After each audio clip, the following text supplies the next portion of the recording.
Test 1, 2.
Sound check 1, 2.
Merci.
We're going to get going in about 2 minutes, get underway in about 2 minutes.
Good morning, everyone. We're going to get going in about 15 seconds.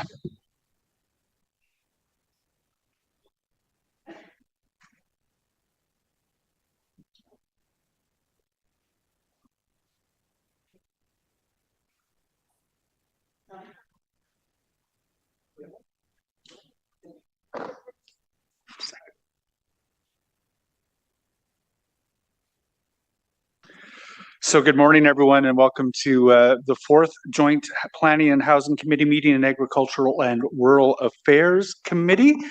First, I would like to acknowledge that Ottawa is located on unceded territory of the Algonquin and Anishinaabe Nation, whose culture and presence have nurtured and continue to nurture this land. Il est important de souligner que la ville d'Ottawa se trouve sur un territoire non cédé de la nation algonquine Anishinaabe, dont la culture et la présence sont enrichies et continuent d'enrichir ces terres. Kelly, may we get a roll call, please? Councillor Luloff. Councillor Dudas. Present. Councillor Curry. Here. Councillor Kavanagh. Present. Councillor Johnson. Here. Councillor Tierney. Councillor Troster. Here. Councillor Brockington. Here. Councillor Kitts. Councillor Lowe. Here. Vice Chair Gower. Here. Vice Chair Kelly. Present. Chair Brown. Here. And Chair Leeper, you have quorum. Good morning. Thank you very much. I'm told our quorum is 8 today. This is a public meeting to consider the proposed comprehensive official plan and zoning bylaw amendments listed as item 4.1 on today's agenda. For the item just mentioned, only those entitled to a right of appeal in the Planning Act who make oral submissions today or written submissions before the amendments are adopted may appeal the matter to the Ontario Land Tribunal. To submit written comments on these amendments prior to their consideration by City Council on May 15, 2024, please email or call the committee or council coordinator. I'm not sure that's entirely relevant. I don't think we're going to be adopting any official plan or bylaw amendments today. There are no declarations of interest that were filed. Does anyone have one to put forward? Nope. So we're going to move straight into the only item on our agenda today, which is the new zoning bylaw, the second draft. It feels very much like we are starting to really approach the finish line quickly. I think it was 2019 that we first would have accepted the growth projections for Ottawa, from which the growth management strategy is built, from which the official plan is built, went through the entire rigmarole at the province, came out, I believe, a little over a year ago with a first draft of Ottawa's first comprehensive zoning bylaw since amalgamation, and now here we are today to receive the second one. So I'm going to turn it over to, I believe, Ms. Reddy to take us through the second draft. Thank you very much, Chair Leeper, and good morning, Chair Leeper, Chair Brown, and members of Joint Committee. Draft 1 of the new zoning bylaw was released about a year ago, and following 10 months of public consultations, we're pleased to bring you Draft 2. Staff reviewed hundreds of comments from open houses, virtual workshops, and written submissions as part of preparing the second draft. A summary of comments received is included in a 330-page As We Heard It document, included as document 12 of the report. A few more words about the report. The report recommendation is to receive Draft 2 for public consultation purposes. The key issues we heard about during public consultations are summarized in Document 3. Document 3 also includes options for each of the key issues for consideration by Joint Committee and Council. The staff preferred option for each key issue has been implemented in Draft 2, and we'll be reviewing the key issues and options in this presentation today. And further to the purpose of today's meeting, staff are aiming to deliver a bylaw that implements all of the directions in the official plan. And we are keenly aware that housing affordability continues to impact residents of Ottawa. Zoning reform offers a tremendous opportunity for council to increase housing choice and housing supply, especially the low-rise housing forms that new home buyers and renters are looking for. I make this statement based on what we've seen in cities that have approved a new zoning bylaws that permit new opportunities for housing, bylaws that are very similar to what is proposed in our draft zoning bylaw before you today. For example, the city of Edmonton approved a new zoning bylaw just over a year ago. Since that time, Edmonton has seen an increase in housing starts. Pardon me, my laptop is stopping. I just need to minimize.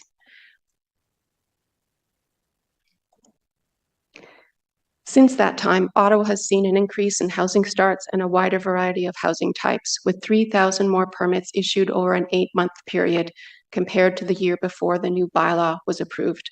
On a per capita basis, Edmonton is issuing 3 times as many permits as other jurisdictions in Canada. Edmonton's success shows that zoning reform can deliver more housing and more housing choices. It's a hopeful message. And with that in mind, to set the stage for today, I'd like to start the presentation. Could I have the next slide, please? Here's an overview of our timelines for the new zoning bylaw project, just to place us in context. Draft 1 was released on May 31st last year. Draft 2 was released on March 20th, and after Joint Committee today, our report for Draft 2 will rise to Council on April 16th. Public consultations on Draft 2 will continue through to June 30th. Draft 3 will be released on September the 8th. Joint Committee is scheduled on December 17th. The Council meeting to approve the new zoning bylaw is scheduled on January 28th, 2026, and an enactment would occur in Q1 of 2026. Next slide, please. The key issues and big moves in Draft 2 that we'll talk about today in our presentation are changes to the neighborhood zones N1 through N4, new provisions for height transition for high-rise buildings in Main Street zones and hub zones, revised provisions for communal parking lots in neighborhood zones, and finally, changes to industrial zones to bring them into conformity with the new definition of area of employment in the Planning Act. Since this was simply a conformity exercise, staff did not develop options for these changes, and there aren't any slides in this presentation about this issue. However, details are available in the staff report, and I just wanted to mention it to highlight the changes that did occur. Next slide, please. So here's a brief overview of the changes to the neighborhood zones. Robert Sandicott will be going into detail later in the presentation for each of these changes. A maximum number of units per building was introduced 4 per building in the N1 zone, 6 per building in the N2 zone, and 10 per building in the N3 zone. In draft 1, the number of units scaled up with the lot size, and in draft 2, we've introduced a cap. The maximum density in N3 was reduced from 250 units per hectare to 220 units per hectare, with, as I mentioned, a cap of 10 units per building. Maximum densities are proposed to be measured in units per 100 square meters rather than per hectare. And in feedback, residents were telling us that they interpreted the per hectare measure as an area-wide density, and so we scaled the measure down to be relatable to lot size. And maximum heights in neighborhood zones are proposed to be modified. Next slide, please. In draft 2, we made some modifications to the rural zones. In agricultural zones where residence is permitted, up to 2 additional units are permitted for a total of 3 dwelling units, in accordance with the new Provincial Policy Statement 2024 policies for agricultural zones. Minimum lot sizes for unserviced lots in the official plan were applied to the rural countryside, rural residential, and village residential zones. However, we added new provisions to ensure all existing lots will continue to comply with the new zoning bylaw. A review of rural exceptions is underway to eliminate restrictive exceptions. And just as a note, the review of village secondary plans is planned in 2026. And at that time, we can begin to modify zoning in the rural area in accordance with those, any revised village policies. Next slide, please. So there have been many changes to the Planning Act in the past few years. Among those changes are the amendments in Bill 23, which introduced new permissions for housing across Ontario. I think it's worthwhile to explain what is permitted today in the current zoning bylaw as a result of Bill 23, so we understand where we are starting from when we are considering what the new zoning bylaw is proposing. So as a result of Bill 23, 3 units are currently permitted in our R1 zones, 6 units are currently permitted in our R2 zones, and 3 units per townhouse lot are permitted in R3 zones. And so this means for each vertical division in a townhouse building, 3 units are permitted to a maximum of 24 units for a townhouse with 8 vertically divided units. And just for clarity, to confirm, Bill 23 applies equally in all municipalities in Ontario. So all municipalities have these new permissions in their zoning bylaws. Next slide, please. So this slide shows what the current zoning bylaw on the left in the darker gray color permits, and on the right, what is permitted or proposed to be permitted in the draft zoning bylaw. So in the N1 zone, 3 units are permitted, and in the R1 zone, 3 units are currently permitted. In the N1 zone, we are proposing to permit 4 units. In the R2 zone, in our current zoning bylaw, as I mentioned in the previous slide, 6 units are permitted. In the proposed N2 zone for the draft zoning bylaw, 6 units are also permitted. In the N3 zone, 3 units per townhouse lot are permitted. And in the I'm confusing my R's and my N's. In the R3 zone, in the current zoning bylaw, 3 units are permitted per townhouse lot. And in the N3 zone, in the draft zoning bylaw, 3 units are also permitted per townhouse lot.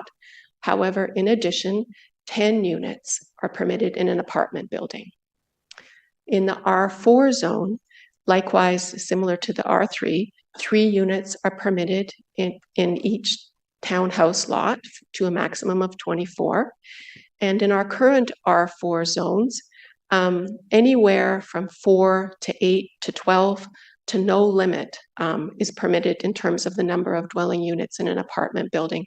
And that's because the R4 zone has a wide variety of subzones. In the N4 zone, in the draft zoning bylaw, 3 units per townhouse lot are proposed to be permitted. And there is no limit proposed for the number of units in an apartment building. The number of units would be limited by the zoning envelope in the zone. Next slide, please. So in these next 5 slides, I'm going to show you the distribution of the neighborhood zones in the city. And in this first slide, we're looking at the N1 zone. It's shown in yellow on the slide. The green area is the green belt, just for your information to help you orient yourself in the city. So that's the green belt, and you can see the yellow area is the N1 zone, primarily in the suburban transect. There are some tiny areas of N1 inside the green belt, in the outer urban and inner urban transects, as well as the downtown transect. And these are residential zones that are in the floodplain, and these areas were not upzoned. They're subject to the floodplain overlay, and development or new development and new dwelling units are not permitted in the floodplain. Next slide, please. So in this slide, I'm showing we're adding the N2 zone. So as you can see, there's some N2 in the suburban transect and a lot of N2 in the outer urban and inner urban transects. Could I have the next slide, please? So here we're adding the N3 zone. There is a fair bit of N3 in the suburban transect, and this is to recognize existing development that's occurring in new neighborhoods in the suburban transect that is higher density in accordance with the policies in the official plan. And then you'll see existing what amounts to higher density zones in the current zoning bylaw, shown here as N3 in the outer urban and inner urban transects. And now for the next slide, please, where we add on the N4. So the N4 is the darker brown color, and you can see it filling areas in the inner urban transect and downtown, as well as some small areas in the suburban transect where low-rise apartment buildings are permitted. Next slide, please. So in this slide, we're showing you N4 zones, where in draft 2, we applied a height limit of H11. And this is among the changes that we wanted to highlight in our presentation today. And Robert will be speaking to this in more detail and providing a rationale for why we did this. Next slide, please. So I'll pass the presentation off now to Robert Sandertalk to speak in more detail about the neighborhood zones. Thank you very much. So thing to keep in mind with the options we're discussing here is that in draft 1, N1 zones were generally considered equivalent to R1 zones in the current zoning bylaw, N2 to R2, and so on up to N4 being equivalent to R4. So on this basis, all R4 zones in draft 1 were zoned as the N4 zone, which permits a full 4 stories and no limit on number of units. However, the existing R4 zones cover a broad range of permissions. Some R4 zones do currently limit the maximum number of units, 4, 8, or 12 normally, depending on the subzone. And as a result, these subzones are generally more akin to N3 zones, both in terms of their density permissions and height. As the official plan directs us to take a context-sensitive approach to neighborhoods, and as many of these existing R4 areas were already previously upzoned within the past 5 years as part of the R4 zoning review in 2020, staff have developed options for addressing the mapping of the N3 and N4 zones in subsequent drafts. Option 1 is to continue moving forward with the direction developed in draft 1, generally converting all R4 zones to N4, regardless of their permissions today. Option 2 is to address these concerns as follows. All R4 zones that currently have a maximum 11-meter height, 3 stories, will maintain that 11-meter maximum building height through height suffixes as necessary. R4 zones that do limit the maximum number of units within the inner urban, outer urban, and suburban transects outside the evolving overlay would be rezoned to N3 and not to N4. We would also note that in the second draft, the maximum density permissions have been reduced to better align with the permissions in those zones. Generally speaking, this would mean a maximum of 10 units would be permitted in an apartment building within these N3 zones. Next slide, please. Maximum building height in N1 and N2. In draft one, all N1 and N2 zones, which again generally comprise current R1 and R2 zones, were proposed a maximum height of 8.5 meters. However, most existing R1 and R2 zones in the suburban transect permit a maximum of 11 meters or 3 full stories. It was not staff's intent to broadly remove development rights in this fashion by changing an entire transect to 8.5 meter building heights, particularly when the official plan does more generally contemplate 3 stories. There are 3 options developed to address building heights. Option 1 is to maintain the 8.5 meter limit in all N1 and N2. Staff do not support this option as it does not align with the official plan and would remove development rights in the suburban transect. Option 2 would reinstate the 11 meter height for N1 and N2 in the suburban transect.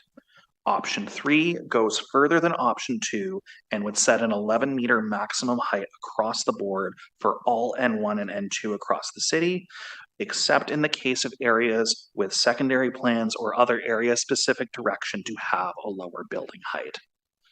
Next slide, please. And I will turn it back over to Carol to discuss the options for minimum parking in villages. Thank you, Robert. And now we'll go over the options for minimum parking rates. For villages, staff prefer to maintain no minimum parking rates in draft 2. However, we heard from rural councillors about challenges in rural zones where transit service is reduced or does not exist. In response, we've proposed 3 options for minimum parking space rates in villages. Option 1 requires 1 parking space per dwelling unit in the village residential and village mixed-use zones. Option 2 requires 1 parking space per dwelling unit in just the village residential zones. Option 3 requires 1 parking space per lot containing a dwelling unit in a village residential zone. And this is the least restrictive of the 3 options. This option would require multi-unit buildings provide just 1 parking space rather than a space for each of the dwelling units on the lot. And a note that the front yard setback in village residential zones in the new zoning bylaw is 6 meters. And this means at least 2 parking spaces would be provided per dwelling, 1 in the garage and an additional space in the driveway leading to the garage. And now I'll pass the presentation to Jeff Nago to present the height transition slides. Thanks, Carol. Next slide, please. There you go. So staff have developed 3 approaches to regulating building height transition in mixed-use zones abutting low-rise residential areas. It's important to note that we're not necessarily talking about lands in secondary planned areas. They will have heights according to those processes. We're also not talking about lands that don't abut low-rise residential areas. Those will just get heights. But where we are abutting low-rise residential, here we go. It's best to think of these not as parallel options being brought forth, so much as options that were developed in a series. So each option represents an iteration and hopefully an improvement on the previous one. Option 1 here may be familiar. It was what was proposed as part of draft 1 last year. This one consists of gradual height steps as you move away from the lot line shared with nearby low-rise. It steps from 20 meters, which is approximately 6 stories, to 9 stories, then up to 18 stories, and finally 25. Next slide, please. After presenting option 1 last year, we investigated an alternative to the steps or the zigzags in that approach. And so option 2 is built with 2 angular planes. These permit similar build form to the last option shown, but they allow for more scaling in between the steps.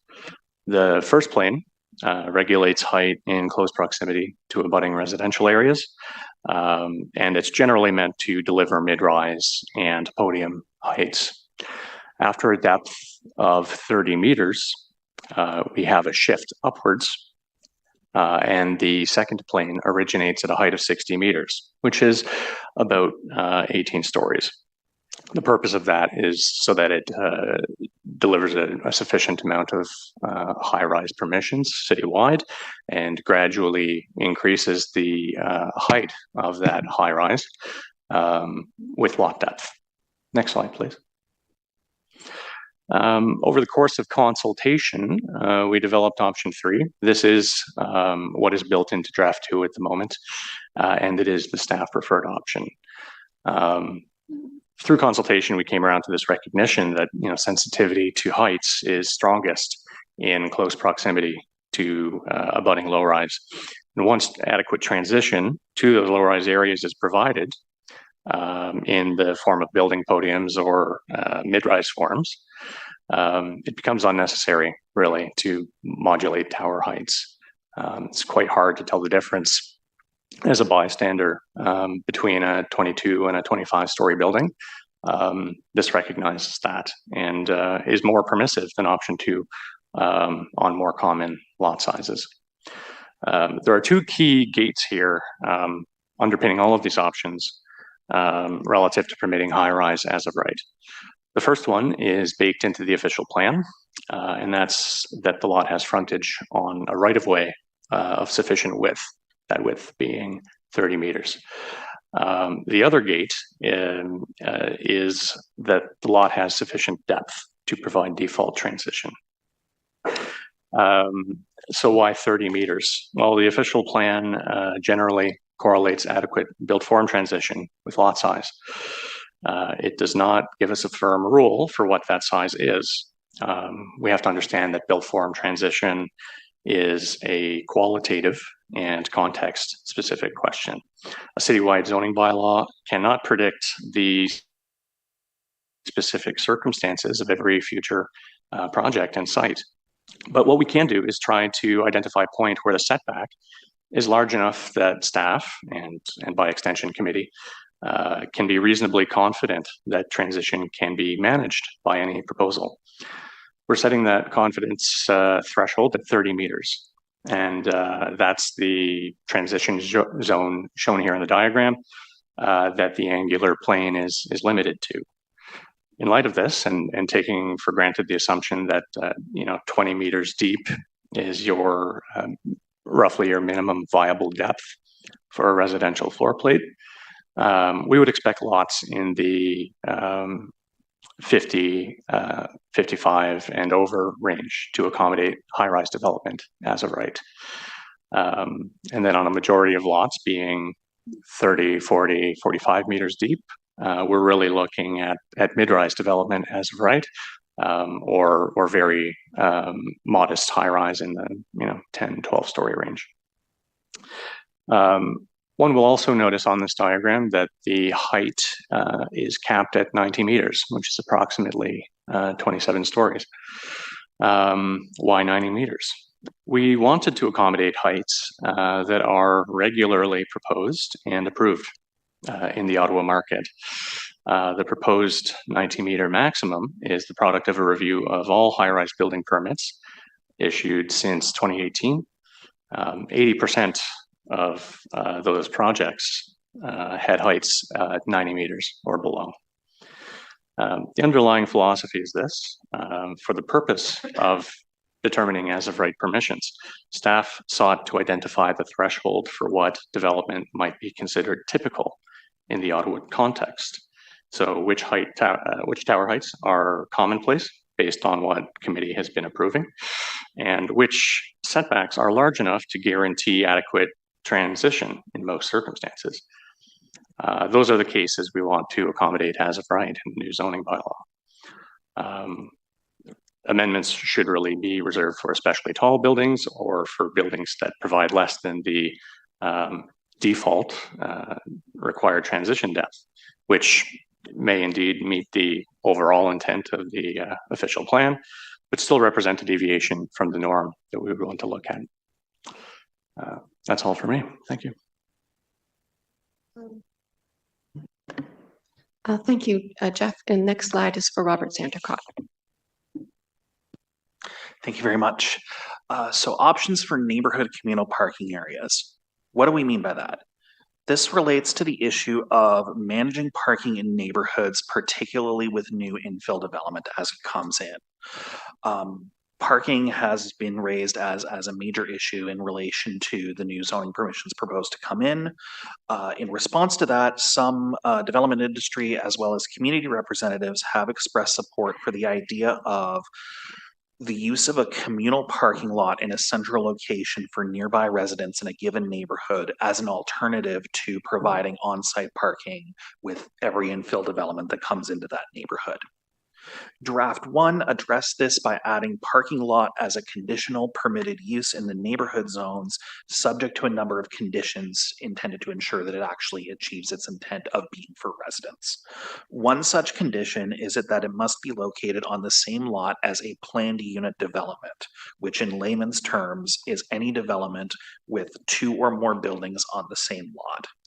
Draft 2 retains most of these conditions, with the exception that the provision for only allowing parking spaces in the location of where the lot is developed has been deleted.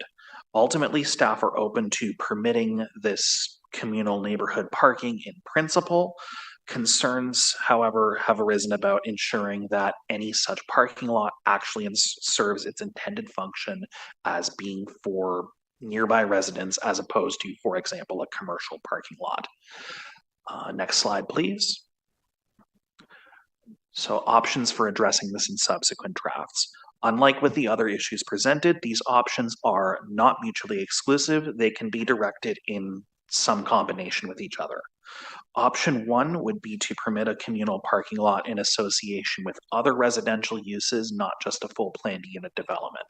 Staff do still recommend that a communal parking lot still should be tied to a residential use that's on the same lot.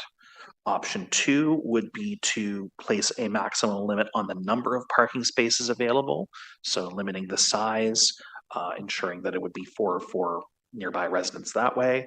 Option 3 similarly would be to limit the maximum percentage of a lot that may be used for communal parking, leaving room for other functions such as landscaped area. Next slide, please. And I will turn this back over to Carol here. Thank you, Robert. So this slide provides some context for the proposal to eliminate minimum parking rates in the draft zoning bylaw. Since the approval of the current zoning bylaw in 2008, the city has evolved towards a choice-based approach for parking space rates. In particular, significant work was done in 2018 to eliminate or reduce minimum parking rates in many parts of the city, as shown on this map. First, let's look at the areas shown in light purple, dark purple, and the heavy black lines. In these areas, the current zoning bylaw does not require parking at all, or parking is reduced for residential and non-residential uses. And this has been in effect since 2018, so for 7 years. Next, let's look at the areas inside the yellow circles and the green lines. These are areas around higher order transit stations where the Planning Act does not permit the city to require parking. So what we see on this map is that large parts of the city already do not require parking or have reduced parking space rates. And in these areas, parking continues to be provided as new development occurs, despite parking not being required in the zoning bylaw. This choice-based approach allows property owners and business owners to establish the amount of parking they anticipate will be needed. And as a note, the draft zoning bylaw includes maximum parking rates around transit stations, as it does currently in the current zoning bylaw, and minimum visitor parking rates for various uses. Next slide, please. All right, so when a new zoning bylaw comes into effect, it's important to ensure orderly transition for in-process development applications. And following approval of the new zoning bylaw, approved Planning Act applications under the current zoning bylaw will have 3 years to obtain a building permit using the provisions from the current zoning bylaw. And likewise, complete applications received before the new zoning bylaw comes into effect, say for instance, an application is submitted on November 30th of this year, they can proceed with that development approvals process and have 5 years to obtain a building permit using the provisions from the current zoning bylaw. Next slide, please. And some further administrative details. Zoning bylaw 2008-250 remains in effect until council enacts the final draft of the new zoning bylaw and all appeals are resolved. For provisions in the new zoning bylaw that are appealed, the related provisions in the current zoning bylaw remain in effect, with the most restrictive provision from both bylaws prevailing. And appealed provisions will gradually come into effect as the appeals are resolved at the Ontario Land Tribunal. Next slide, please. So this slide summarizes the consultations on draft 1 that we undertook in 2024. We had robust public consultations during 2024 over many months on draft 1. We've had 80,000 visits to our engage page since the start of the project, and we received over 900 written comments and questions from the public in our project inbox, with the submissions, some of them being very long, to 15 pages or so. We held 14 virtual and in-person open houses and workshops and had solid attendance at those events. Next slide, please. And so in this slide, we have an overview of the public consultations planned in 2025 for drafts 2 and draft 3. For draft 2, we'll have a 60-day circulation period, May through June, with in-person and virtual public open houses scheduled in early June. We are planning advertisement campaign on all of the platforms the city uses and focus surveys on key issues. We also have youth engagement opportunities planned, and members of the team were successful in getting learning materials added to the grade 9 curriculum for students in 14 to 15 years of age. And we hope to spur some interest in zoning and urban planning and the services the city provides through that curriculum. And we hope to hear back from them. And we'll include what the comments they offer to us and our as we heard it at the end of the year.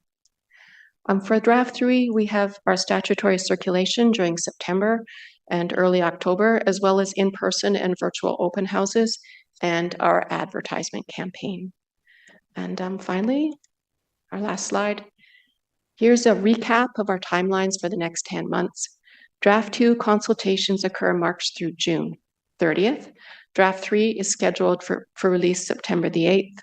The 28-day circulation will be from September 8th to October 3rd.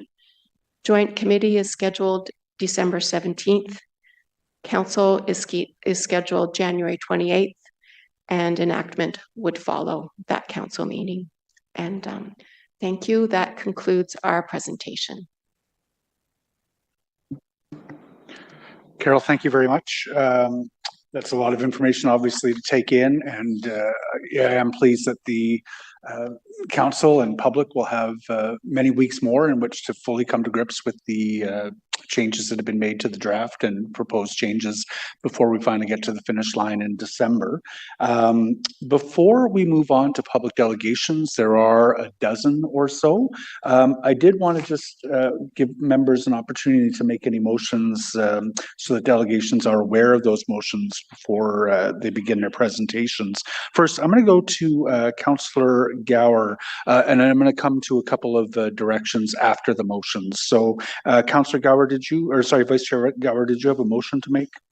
I do have a motion, and it's on building heights and Main Street corridors, whereas Stittsville residents have expressed concern with proposed height limits for high-rise buildings in the suburban transect, and whereas the official plan introduced a transect approach to planning to better distinguish by context Ottawa's distinct neighborhoods, and whereas option 3 for Main Street corridor height and transition requirements recommends an as-of-right height of 90 meters beyond a 30-meter transition zone with no distinction between transects, and whereas in the suburban transect, properties adjacent to land on Main Street corridors are predominantly low-rise in character, particularly at the outer edge of the transect, and whereas Section 5.4.2 of the official plan encourages higher density mixed-use environments at strategic locations close to rapid transit.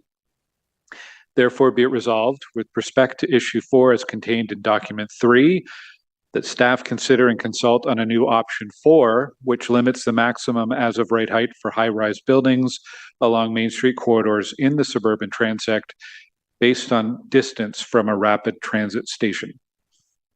Thank you very much, Vice Chair. Councillor Johnson, did you have a motion you wanted to make? Thank you, Chair. I'll wait till it's on the screen.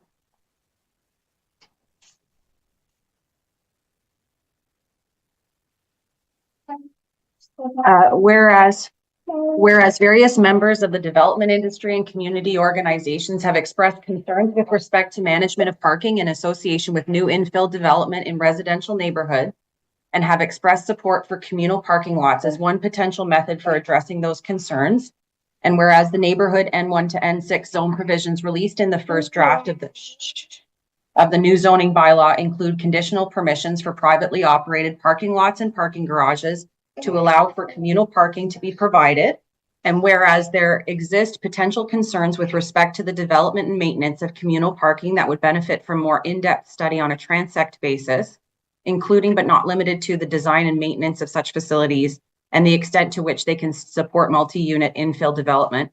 And whereas the official plan prioritizes active modes of transportation such as walking, cycling, and transit over off-street parking and automobile-oriented uses in the downtown core and inner urban transects, therefore be it resolved that staff review the communal parking provisions in draft 2 and develop a transect-based approach to permitting privately operated communal parking lots and consider car sharing as part of the provisions to be included in draft 3 of the new zoning bylaw. Thank you. Thank you, Councillor Johnson. Very deftly handled. Friendly amendments being made on the fly there, I suspect. Councillor Brown, did you have a motion to make? Yes, thank you very much, Mr. Chair. Whereas the draft zoning bylaw proposes a choice-based approach to parking space rates, allowing property owners the flexibility to provide the number of spaces they expect to meet the specific demands of a proposed development or align with their business operations. And whereas transportation alternatives to personal vehicles in rural villages are limited or do not exist, and whereas through public consultations on draft 1 of the zoning bylaw, comments were received about the adequacy of rural villages to accommodate removal of minimum parking rates because of the lack of transportation options, therefore be it resolved that staff be directed to return to joint committee for draft 3 with revisions to the draft zoning bylaw that incorporate option 2 with respect to issue 1 as contained on page 1 of supporting document 3, mandating a minimum of 1 parking space per dwelling unit in rural residential zones being V1, V2, and V3, and be it further resolved that despite the above resolution, retirement homes, rooming houses, and residential care facilities be exempt from minimum parking requirements. Thank you very much, Chair Brown. Councillor Curry, I understand that you'll be asking staff to take direction. Do you want to give us a heads up on that? Sure. Whereas a Heritage Conservation District feasibility assessment is underway for the Beaverbrook neighborhood, and whereas the recommendations of the feasibility assessment are expected to be brought to the Built Heritage Committee and Council in Q3 2025, therefore be it resolved that staff are directed to consider the recommendations of the Heritage Conservation District feasibility assessment for Beaverbrook as part of preparing the final version of the new zoning bylaw. Thank you very much, Councillor Curry. And Vice Chair Gower, I understand you'll be asking staff to take direction as well. Do you want to give us a heads up on that? Thank you, Chair. That staff be directed to review N1E zoning provisions in the Stittsville area as shown in attachment 1 below and determine if the zoning can be changed to N1D and report back with draft 3 of the new zoning bylaw. And there is a map that is attached below. Fantastic. Thank you very much, Vice Chair. So we're going to move into public delegations with the opportunity on the part of members and non-members, of whom there are several in attendance today, to ask questions of those. Once we've heard from public delegations, then we'll move into the point at which members and non-members may ask staff questions. Just a quick heads up, we have a lot of members of the Joint Committee here today. There are a number of members who are not members of either the Agriculture and Rural Affairs Committee or Planning and Housing. My intention for staff questioning is to revert to this council's normal practice, which is to go to members of the Joint Committee before going to members who are not part of the Joint Committee. So with that, we're going to ask Nick Grover from Ecology Ottawa to be our first presenter, who will be followed by Robert Brocklebank and Paul Johannes, who will be followed by Paul Chan and Nicole Christie. Nick, if you are here, there you are. You'll have 5 minutes to make a presentation to the committee. Thanks for being here. Great, thank you, Chair. I'll just do a quick check to make sure everyone can hear me all right. Okay, thank you. Okay, so yeah, so I think much like draft one, there's a lot to like in this version of the zoning bylaw. 4 units as of right, intensification near hubs, and removal of parking minimums will support critical objectives of encouraging 15-minute neighborhoods, sustainable transport options, less car use, and a reduction of greenhouse gas emissions. I'm also very encouraged at the interest in communal parking and car share. There's one area that I wanted to flag, though, because I think it will undermine these goals, and that is the very high commercial parking maximums that we've included, if those maximums are even to be applied. So parking maximums are a great idea. Parking has a huge opportunity cost. And by limiting how much space is devoted to parking, more space is logically available for retail, housing, green space, and things that make the area more walkable and less car-centric. Having less parking also levels the playing field between big box stores and smaller local businesses. If large shopping malls are set up to accommodate people from all over the city, new population growth will be immediately siphoned off from the potential business for smaller local businesses. Allowing too much parking also means that large tracts of impermeable surface are replacing often existing green space and ecosystems.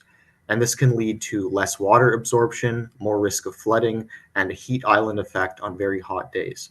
It also vastly reduces the potential to encourage public transit as a mode share. So the 3.6 spaces per 100 meters squared is on the higher end of what existing shops already have.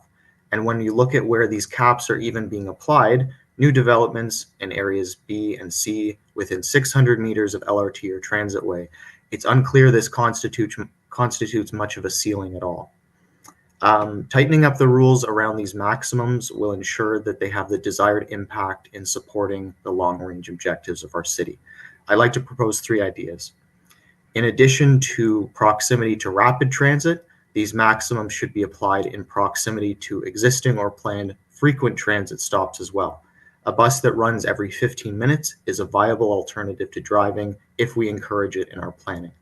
Second, these maximums near transit should be lowered to roughly 2 spaces per 100 meters squared to make these stops a convenient, walkable option for shoppers. On a hot day, when you have your arms full of groceries or shopping bags, having to walk across a large, hot parking lot to get to a bus stop probably means that you're not going to take that option again. We have to make it attractive and enticing in our design. Lastly, we should emulate something Australia has done in capping spaces for stores over 1,500 meters squared.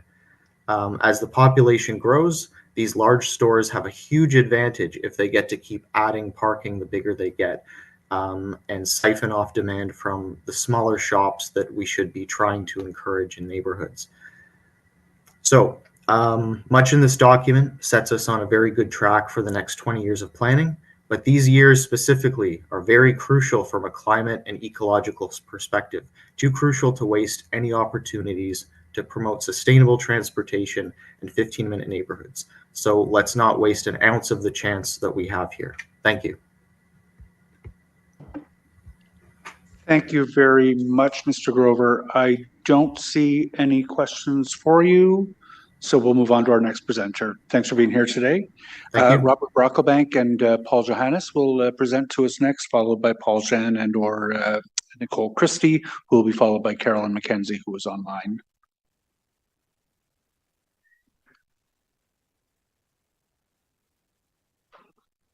Good morning, Robert. Good morning, Paul. We're in your hands. Whenever you're ready, you know the drill. We'll have 5 minutes to make a presentation to the Joint Committee. Good morning, chairs and members of the Joint Committees. I'm Paul Johannes. I'm the current chair of the Federation of Citizens Associations. We're an umbrella group of 65 community associations all across the city, from the rural to the inner urban transect. And I guess our members are most exercised by things like zoning and trees and transportation. Those are the kinds of issues and proposals from the city that are of most interest to our members. And so on the zoning bylaw, we've engaged from the beginning on this with city staff through the sort of pre-draft consultation process. And then with draft one, we held workshops with our members, developed extensive written commentary for staff. Now here we are with draft two. And so even though it's only been 10 days in our possession and it's quite voluminous, our early reading is that engagement has led to changes that are consistent with views that we've brought forward, in particular in maximum building heights, in density limits, also with the additional flexibility with respect to parking that we've just heard about now.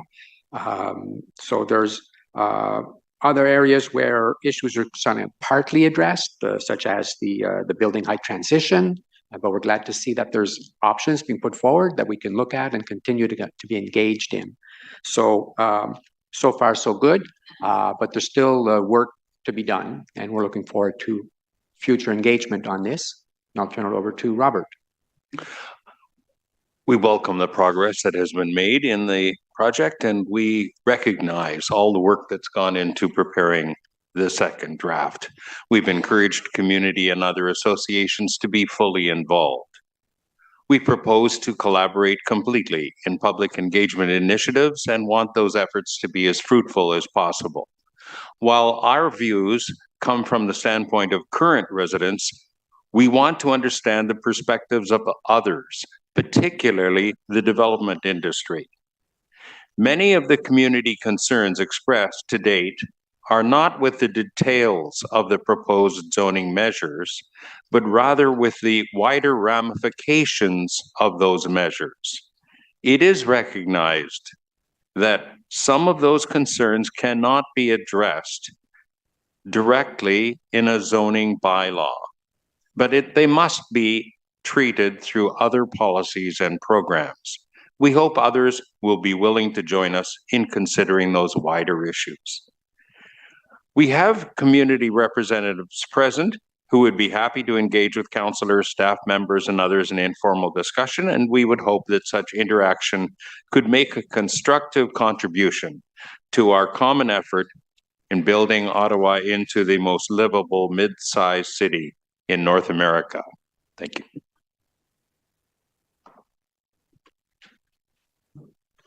You said it would be short and sweet, and it was short and sweet. Councillor Brockington. Thank you, Chair. Thank you for your delegation this morning. Appreciate your kind and positive feedback, which is to staff's credit for their great work. Here's the question I have for you. I am very concerned that the average citizen in this city is still not fully aware of what's coming. Certainly engaged groups and organizations, some of which are here today, obviously are very well immersed and engaged. But given how widespread the comprehensive zoning bylaw review is and how it will literally impact every neighborhood in this city, what more can we do between now and when we approve this next January to make sure the average resident is aware of what's coming? Thank you, Councillor Brockington. We've recently had opportunity to engage with the city on zoning bylaw changes that are being made, for example, with respect to shelters, and sort of implementing now changes that are likely to occur anyways later on. But through that process and through the previous kind of sprung structure process, we had dialogue to see how we could use the networking that the Federation of Citizens Associations basically has as a way of communicating through our community associations to their members, and through that process through residents in each of the neighborhoods. I mean, that's still an opportunity that hasn't really been exploited, and it's something that we could look at with respect to the broader, the full new zoning bylaw. So just bringing that kind of conversation around to focus on another broader topic, that might be something we could look into. Thank you very much, gentlemen. I don't see any further questions for you. Thank you very much for your presentation today, which will bring us to Paul Zahn and/or Nicole Christie. Looks like the both of you today. Thank you for being here. Who will be followed by Carolyn McKenzie, who's online, and then we'll have a joint presentation from a number of the building industry reps. So Nicole and Paul, welcome. You'll have 5 minutes whenever you're ready to make a presentation to the committee. Perfect, thank you. Good morning, Chair, councillors, and members of the committee. My name is Paul Chen, and I'm the president of the Ordre Real Estate Board. I'm pleased to be here alongside our CEO, Nicole Christie. On behalf of OREB's 4,000 Realtor members, thank you so much for this opportunity to present our support and feedback to the city's draft new zoning bylaw. Our feedback is guided by a very important fact. Ottawa is in the middle of a housing affordability crisis, and it needs bold action to make homes affordable again in our city. According to RBC, the average single-family home now eats up over 52% of an average household's income, making Ottawa one of the least affordable cities in Canada. At the same time, Ottawa is well behind on its own housing supply targets. Of the 151,000 homes that we need to build by 2031, fewer than 27,000 have broken ground so far. That's just 63% of where we should be, and we are falling further behind each year. According to CMHC, average construction times have more than doubled since 2016. On top of that, development charges have jumped 3 times in the past year alone, and are likely to see a rise again this spring. That's a major contributor to housing costs and a real barrier to affordability. Even before the threat of US tariffs, Ottawa was facing a housing affordability crisis. Now, as we stare down the potential for significant economic disruption, it has never been more important that we create the conditions for the building of more affordable homes. That's why we are pleased to see several critical policies that OREF has been advocating for in the new zoning bylaw, including allowing 4 dwellings as of right, eliminating parking minimums, and promoting density around transit. These are smart, evidence-based reforms that can boost supply and bring affordability within reach. Thank you. I want to build on these comments and offer more constructive feedback. Importantly, I want to offer our support as you continue this important work. ORA backs the direction of the new bylaw. We believe council can go farther, though, in a few key ways. First, ORB strongly supports the city's move to 4 permanent units, or 4 units as of right across all neighborhood zones, creating the new bylaw. These zones are intended to simplify development permissions, hopefully streamline processes, and remove barriers to more housing options across our city. However, we are concerned that if the 8.5 meter height restrictions are maintained under N1 and N2 zones, it may restrict the ability of the developers to deliver the kinds of gentle density consumers are looking for. To really end exclusionary zoning, we must be sure that height caps are not unintentionally limiting what can be built. Second, we urge you to protect the intent of the as-of-right zoning by avoiding policies that introduce uncertainty through the back door. That includes overtly restrictive transition rules or subjective design guidelines that can send projects back into lengthy review. One example is height transition rules on main streets. If a lot is less than 30 meters deep, which is common, especially for infill, which is some of the areas we're looking to fill, the as-of-right height isn't available, even if it is supported through the official plan. The risk is that what looks like as-of-right on paper becomes discretionary in practice, and we end up back in a cycle of redesign, reapplication, and delay and the very thing this bylaw is working to fix.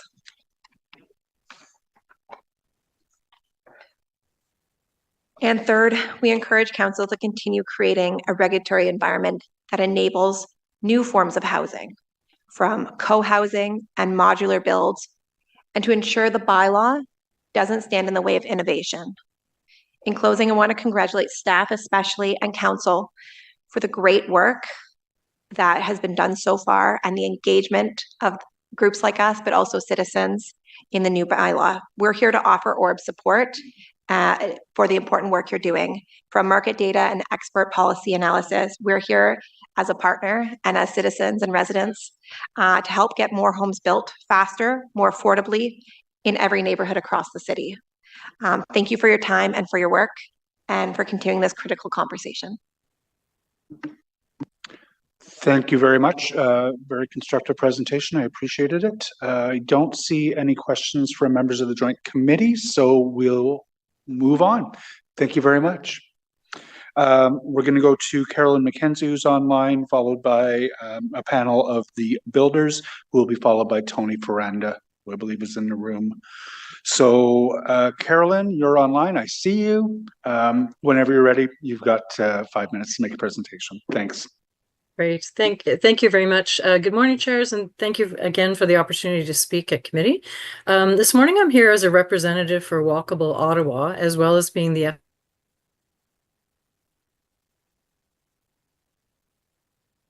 Carolyn, for some reason, you've cut out and we can no longer hear you. Oh. Can you hear me now? Now we can hear you. Okay. I don't know how much you... Okay, I'll just start off by thanking staff for all your work on this huge effort. We know that lack of housing, particularly affordable housing, has real-life consequences for residents. The new zoning bylaw is obviously a crucial tool in addressing this issue.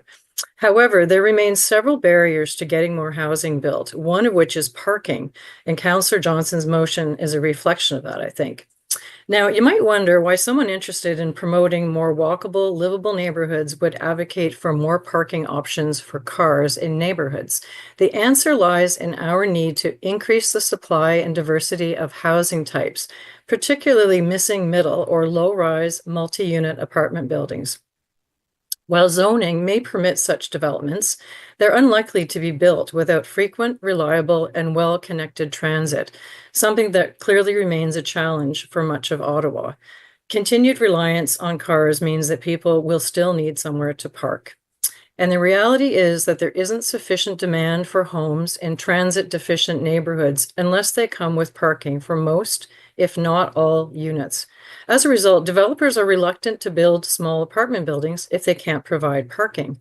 At the same time, the city struggles to provide that frequent, reliable, and connected transit without the density and tax revenues that come with increased intensification, thus creating a classic catch-22 dilemma. To address this, we propose allowing neighborhood parking lots within residential zones, certainly to consider them as a practical solution to overcome on-site parking limitations. If a developer or builder who owns multiple lots in a neighborhood could designate a single lot for limited parking, this could enable the construction of higher density housing, such as fourplexes or small apartment buildings on the other lots. This approach would support Ottawa's intensification goals while acknowledging the continued reliance on cars in areas with inadequate transit options. As neighborhoods then reach the density required to sustain frequent, reliable, and safe transit, these parking lots could eventually be redeveloped to provide additional housing or possibly small parks. Neighborhood or communal parking lot permissions are just one of 5 key issues that staff have highlighted in this second draft, and we really appreciate that zoning staff have gone beyond presenting recommendations, but have also included discussion of the options, provided the rationale for the recommendations. These aren't easy issues, and it's a refreshing example of better public engagement. However, I think I'd like to clarify a potential misunderstanding in the staff report. Staff noted that multiple stakeholder groups, including the FCA and GOBA, support the idea of allowing excess parking in a planned unit development, or PUD, to be used by nearby residents. Now, I'm not going to speak for GOBA on this clearly, but to my knowledge, the FCA has not provided feedback to the city regarding parking at PUDs. But the FCA and Walkable Ottawa, and we're joined by GOBA and Ecology Ottawa, do, however, share a common view, and that is that Ottawa's bylaws and policies must address parking challenges if we are to tackle our housing issues effectively. Our proposal, as I've just outlined, is something quite different and additional to parking at PUDs. Now, we recognize that there are concerns about dedicated parking within neighborhoods, but we also believe these can be mitigated by considering a cap on parking spaces, along with requirements for soft landscaping, tree planting, and fencing, all of which can enhance the aesthetic appeal of these small lots. Restricting their use to neighborhood residents or multi-unit buildings would prevent them from becoming magnets for commuter or commercial parking, thus preserving their intended purpose. And I think a context-sensitive approach that considers transit service levels and parking supply can help balance the need for development with the quality of life for existing residents. So while staff have raised concerns about enforcing resident-only parking, we're confident that a reasonable solution could be found and implemented, potentially through zoning permissions that are made conditional. And we just flexibility. One more line for parking PUDs is beneficial. We believe that more action is needed, and if we take these steps, we can take important steps toward unlocking the potential for more vibrant and inclusive neighborhoods that accommodate growth and livability. Thanks very much. Thank you. Sorry, we lost you for a second or two there. So there is a question for you from Councillor Troster. Hi, Carolyn. Nice to see you. Nice to see you too. Thanks. So I'm used to seeing you here with your other hat with the Glebe Community Association. So my question is, in terms of this communal parking idea, is this something you would advocate in the inner urban core as well as in other neighborhoods? So in your own neighborhood, is this something you would want to see in the Glebe? I think it's something that needs to be considered throughout the city. We've actually, now I focused, strictly speaking, on communal neighborhoods. We actually we wrote to the city collectively saying, please consider this. Please also look much more closely at expanding on-street parking permit system. We need to, the main message was that this is an issue. Parking is an issue. Developers, and I sound like I'm a lobby for the development industry now, perhaps, but we're not likely to see, or we'll get very limited builds of missing middle if we can't solve the parking problem in the short term, certainly until we get transit. So what we're saying is that we need to tackle this head on. We can't sort of be head in the sand on this issue, and I think we should be looking at a suite of options for addressing that. But communal parking lots, I believe, should be on the table, and I've talked about using a context-sensitive approach and putting in guardrails so that not everyone will be a fan of the idea of introducing more parking. There's no question, but we see it also as a transitional move to providing parking until such time as transit catches up. Okay, but do you see this working in a place like the Glebe, where Bank Street has too many cars? Yeah, I do. I don't. Again, I'm not going to. These comments are not limited to particular areas of the city. Okay, just because I did work with Councillor Johnson on her motion, I'm seeking a transect-based approach. I don't think this is a solution for the inner urban core, but I understand why folks in suburban transects may want to try this out. But I'll speak in more detail to that when we have questions to staff. Thank you very much. I appreciate your perspective. Thank you. Thank you very much, Councillor Troster. And I do appreciate the transect-sensitive approach in the Johnson motion, where we sort of want to see lots in the urban core that are best served by transit turned into housing rather than parking. But on a transect basis, it makes some sense. I'm not sure, Carolyn, that people who are watching, or even many city councillors who are maybe tuned in today, have a good understanding of what the communal parking lot proposal is. Are you able to take us back a step and just sort of describe what the proposal is? Vivi, can you turn your mic off? Sure. Can you hear me? We can. Great. Okay. Yeah. Okay. Sure. And maybe and I'm happy to do that. Just to clarify, Councillor Troster's question. Perhaps a transect approach is the best way to go, and I'm not presupposing the answer there, but I'm certainly not here today to say not in my neighborhood. That is not something I'm going to say. So I think it's something that we need to look at. But to speak to your question, Councillor Leeper, so the idea is that one of the there are multiple issues around trying to get missing middle built, but certainly parking is one of those. So if developers are telling us, the industry is telling us that if they have the opportunity to build multiple units on a lot, they might build, and this is part of the reason that we're seeing apparently just lots of duplexes and triplexes, because a developer can build those and by and large provide parking, probably at least two parking spaces, and to mitigate the risk that they take on when they build without being able to provide parking. They're able to do it for a duplex or a triplex. But beyond that, the idea of building, a 10-unit building without being able to provide parking is a real risk.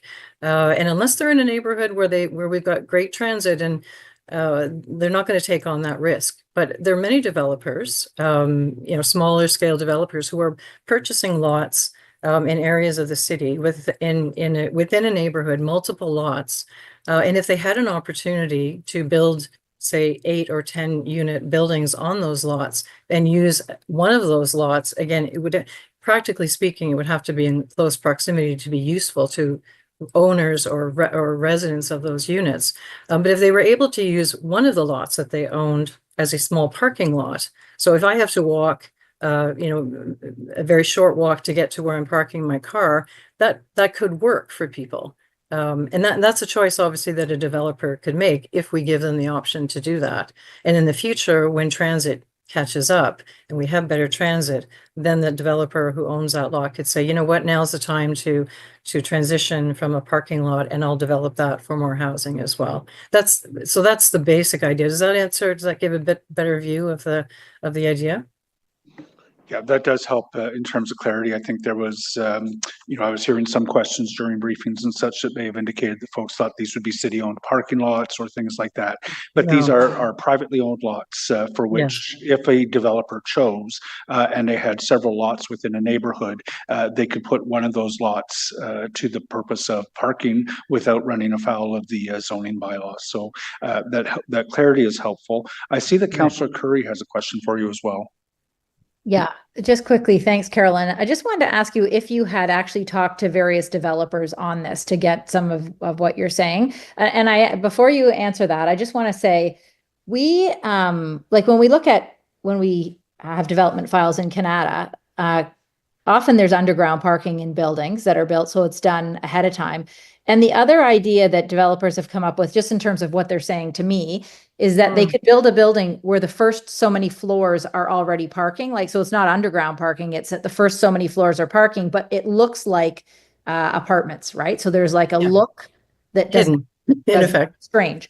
But I 100% agree with you that the challenge we have, certainly in Canada, we don't have LRT, we don't have parking, we don't even maybe have parking at Moody Drive Station coming up, that people, and given who they are, they own a car for whatever reason, they don't rely on transit 100% of the time. So they own a car and need to park it. So I agree with you on that. I just wonder how much feedback you're getting from developers themselves on this idea.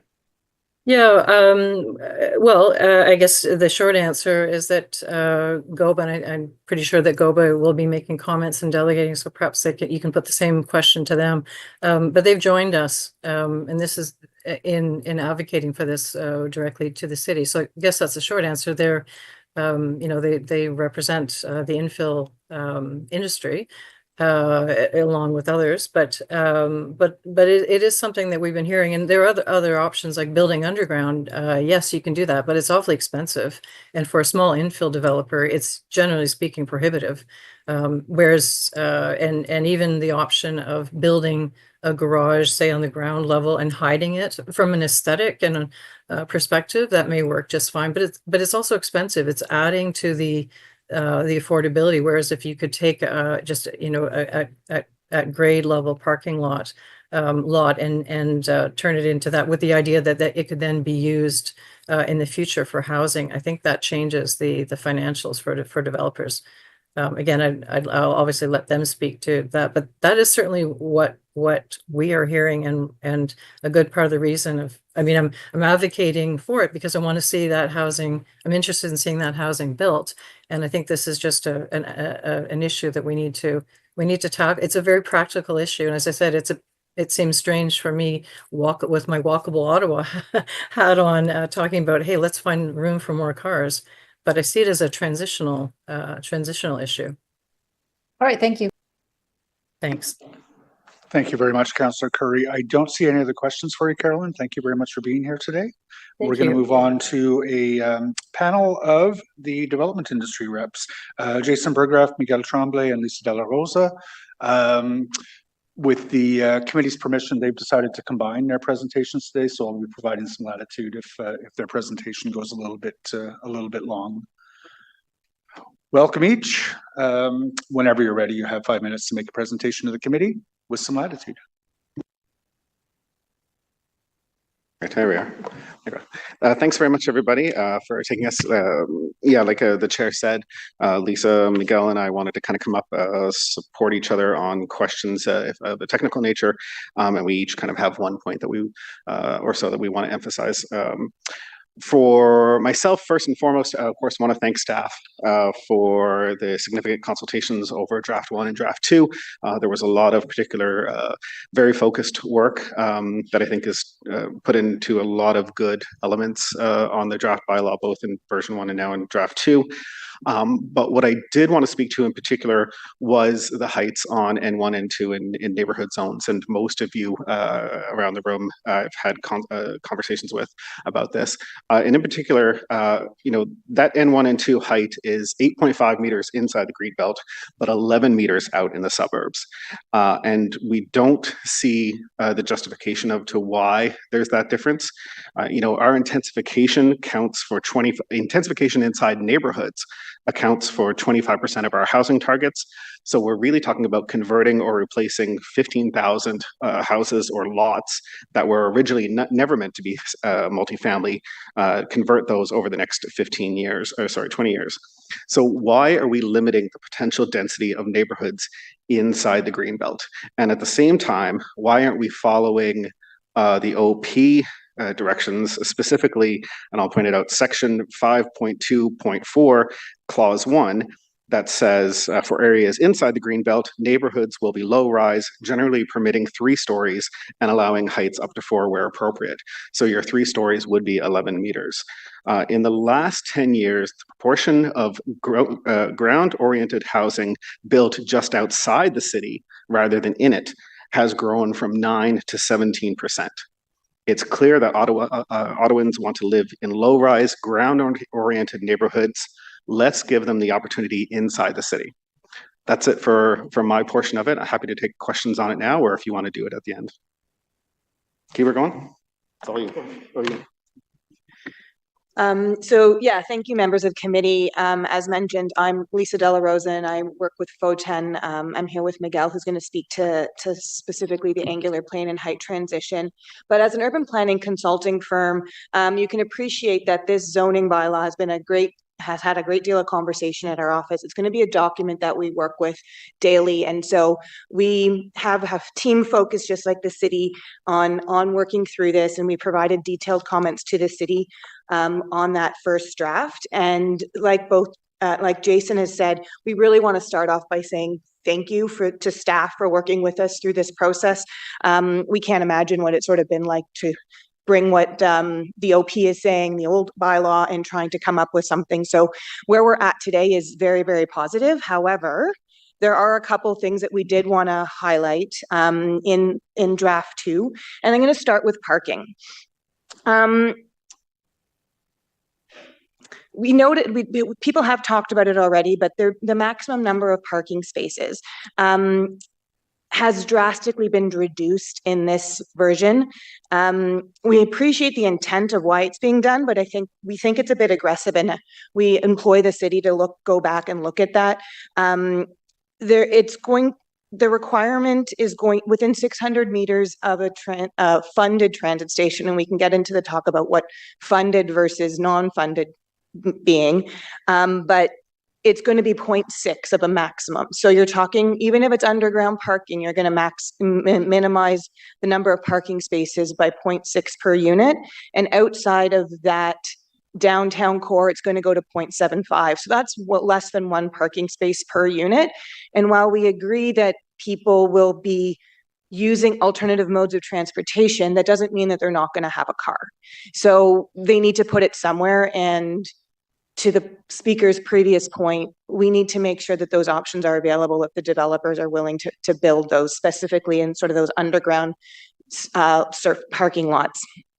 The other thing that draft 2 didn't address was GOBA's concern, specifically in the suburbs, about lots under 15 meters in width, prohibiting double width driveways. So that's a change to how the suburbs are currently built. Those 2-car garage houses, single family homes, are built in the suburbs currently, respecting the 50% of the front yard being soft landscaping. And we would like to see that continue, because if not, you're going to have an overflow of cars trying to find parking on your residential streets in the suburbs. And the last point about parking, and I know the city is working on this, is the EV charger requirements.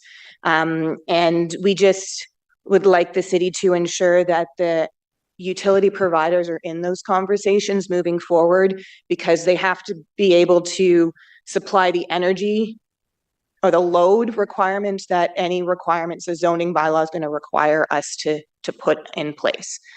So as I mentioned, Miguel's going to speak to a little bit more about height with regards to transition, but I do want to bring up the definitions of basements and mezzanines. They're considered stories in the zoning bylaw. And when you have height measured in both stories and meters, we run into complication issues and compliance issues when you have a basement that might be slightly over 50%, and now therefore you're a 5-story building, but you're actually under the height cap. So the same thing with the mezzanine, introducing a mezzanine on a higher ground floor, let's say a ground floor that has commercial, where you introduce a mezzanine, all of a sudden you now have another story to consider. So that's something that we would like to work with the city on. And the last 2 points deal with the neighborhood zone. And previous speakers have talked about this. The draft main changes to capping the number of units in certain neighborhood zones. We can see the logic in the city's approach.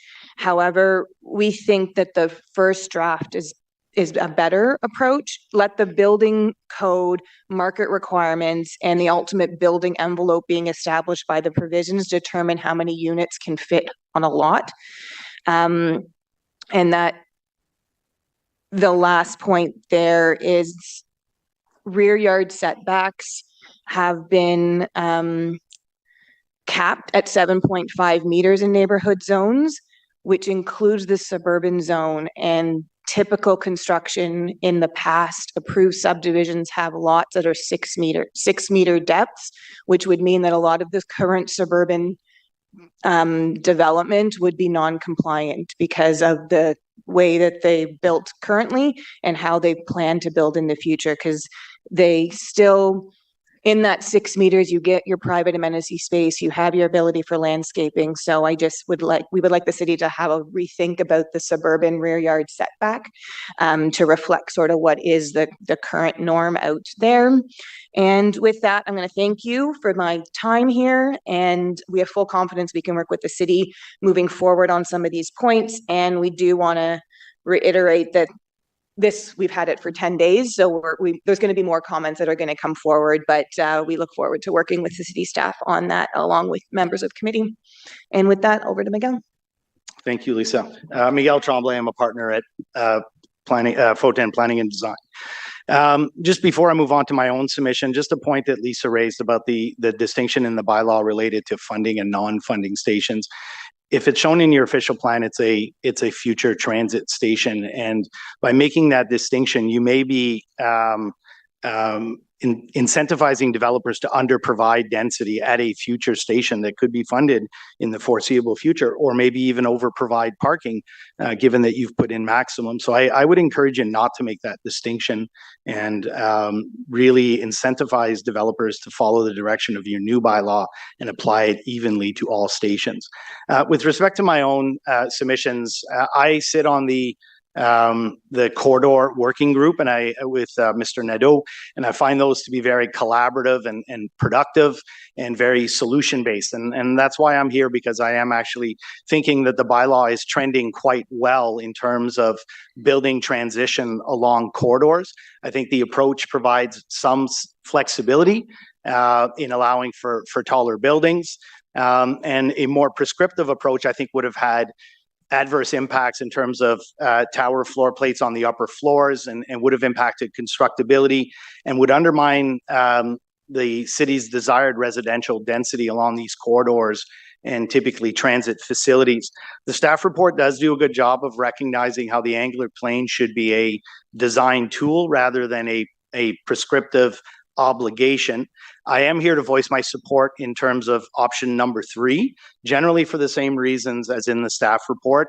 It yields a massing that is consistent with forms that have been approved recently by this committee and council.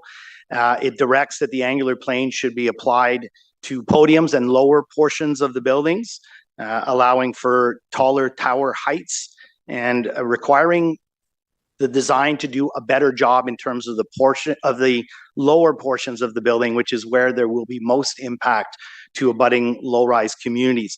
Having said that, I do want to pause a little bit on the 30-meter tower separation measured from the rear yard, and I want to identify some concerns with that. And I want to advise the committee that we'd like to continue to work with staff on that item. Most corridors, whether it's Carling, Rideau Street, Merivale, generally have lot depths of 30 to 40 meters, with the exception of those larger shopping center sites, the RioCans and the First Caps. And if you apply option number 3 the way is it intended, and I do have a presentation, but I won't go to it, it requires lot depths in the 52-meter range to accommodate a high-rise building. And this is despite policy direction for taller buildings along these corridors. Your official plan, regardless of transect, speaks to towers of up to 40 stories. And that's important because that was part of the density that you anticipated along these corridors to support commercial uses or transit and meet some of the city's growth projection objectives. And that's how you came to a certain understanding about your urban boundary expansion. So I think it's very important not to be overly prescriptive and take away that opportunity for density. Also, if you look at your official plan, it says that the corridor designation could apply to 220 meters measured from that right-of-way. There's policies in your official plan that say the tallest of the buildings should be closest to the front lot line. But given that it's intended to apply to 220 meters, it doesn't mean that the transition to the low-rise neighborhood needs to occur in that very first property within the very first 50 meters. Recall that the designation applies to a much deeper depth, and that those areas abutting those corridor designations are identified as evolving neighborhoods, and they are also intended to change because of their proximity to the corridor. So I'm encouraging you to think of the transition a little less abruptly, and in particular, I'm discouraging the notion of using a 30-meter tower setback. This committee might remember that it recently approved applications for a Taggart project on the north side of Carling Avenue. That setback is 20 meters, not 30, to the first high-rise building, which I think was in the 16-story range. So the last comment I'll make is, we can look to the past. Right now, the city has an R5B, which is essentially our high-rise zoning, and it applies to Carling, and it applies to a whole bunch of corridors currently. That R5B allows for a 12-story building, 37.5 meters in height, with a rear yard setback of 7.5 meters. Now that R5B has been around, Mr. Mark will probably tell me, since the 1960s, because it was carried over from the old City of Ottawa zoning bylaw. And for some reason, we thought that a 7.5 meter deep rear yard to a 12-story building was completely reasonable and appropriate. But now that we're in the 20-something range, we have to have a 30-meter setback, which I think is really much too prescriptive. And it's really, the impact is going to be that you're going to sterilize a lot of the properties on Carling and Fisher and other, well, Fisher's not a corridor, Merivale or Clyde, and those kind of properties are now going to be sterilized because of that 30-meter depth. So I'm not looking to burden the committee with a motion. I'm just advising you that I'm going to be trying to work with staff to resolve that. Thank you. Thank you very much for the presentations. There are a number of questions for you. Councillor Troster, go ahead. Hi, thanks so much for being here.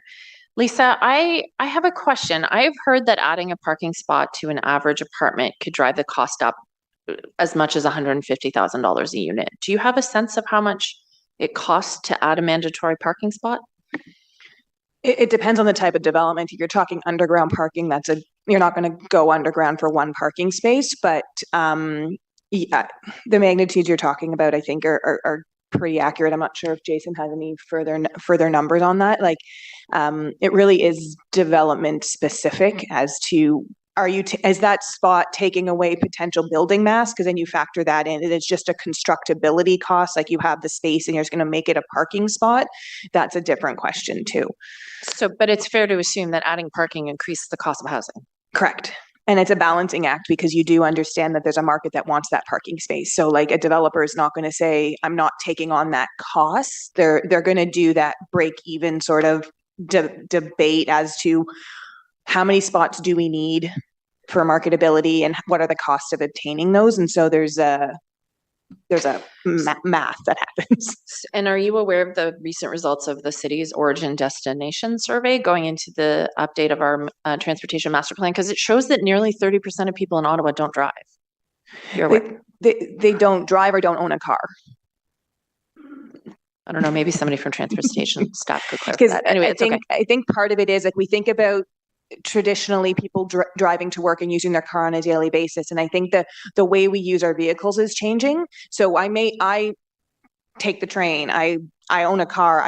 My car stays at home during the day, and I may go in the weekends, go play soccer or whatever, but I still need a place to put that car, even if I'm not using it on a daily basis. And I think that's what we have to sort of start thinking about, is people still have cars, whether they're using them. No, understood. And I mean, we're not looking at taking away people's existing parking spots, but I have to say it's pretty offside, because it's really the development industry that has driven the push in general to get rid of parking minimums.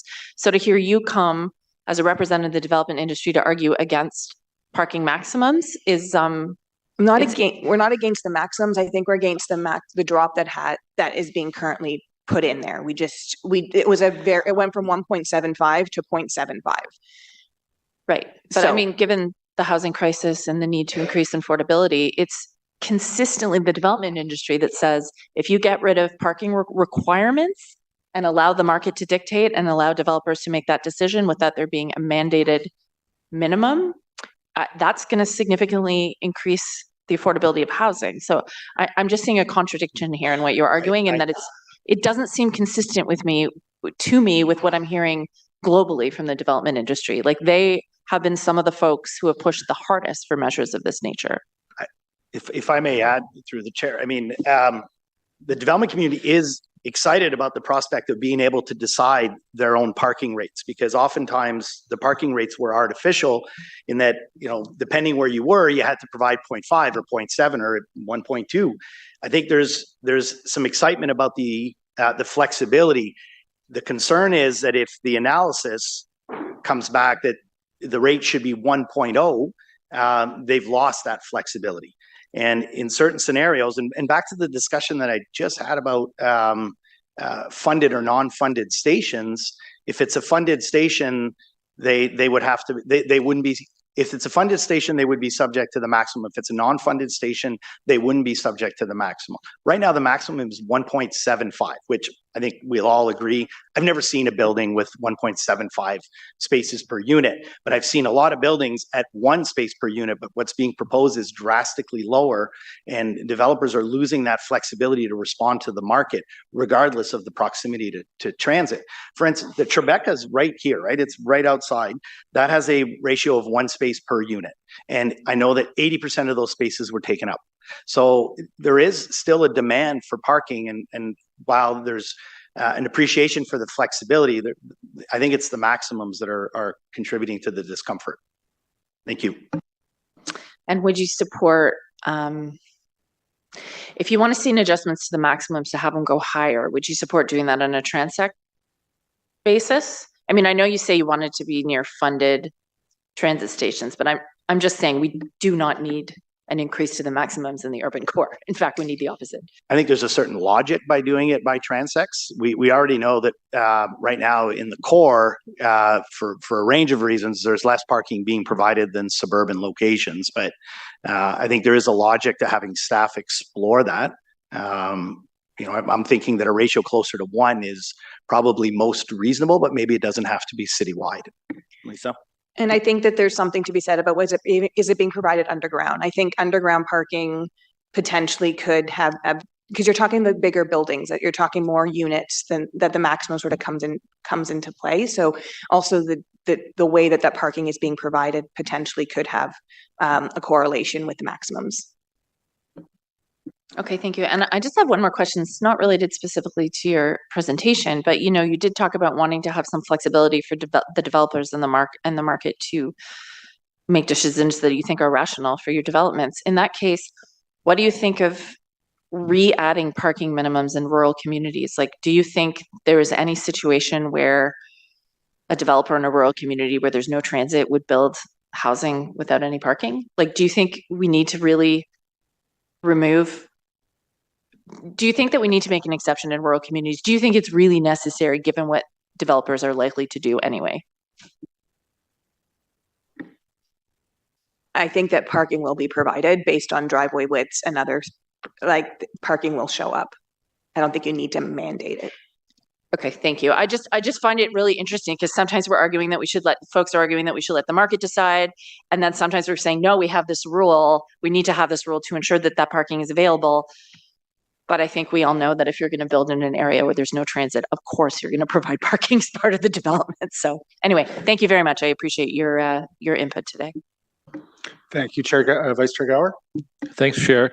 The issue of stories versus heights and half basements, can you just maybe expand on that? Would a solution just be to have a maximum height in meters rather than stories throughout the whole document? Is that essentially what you're looking for?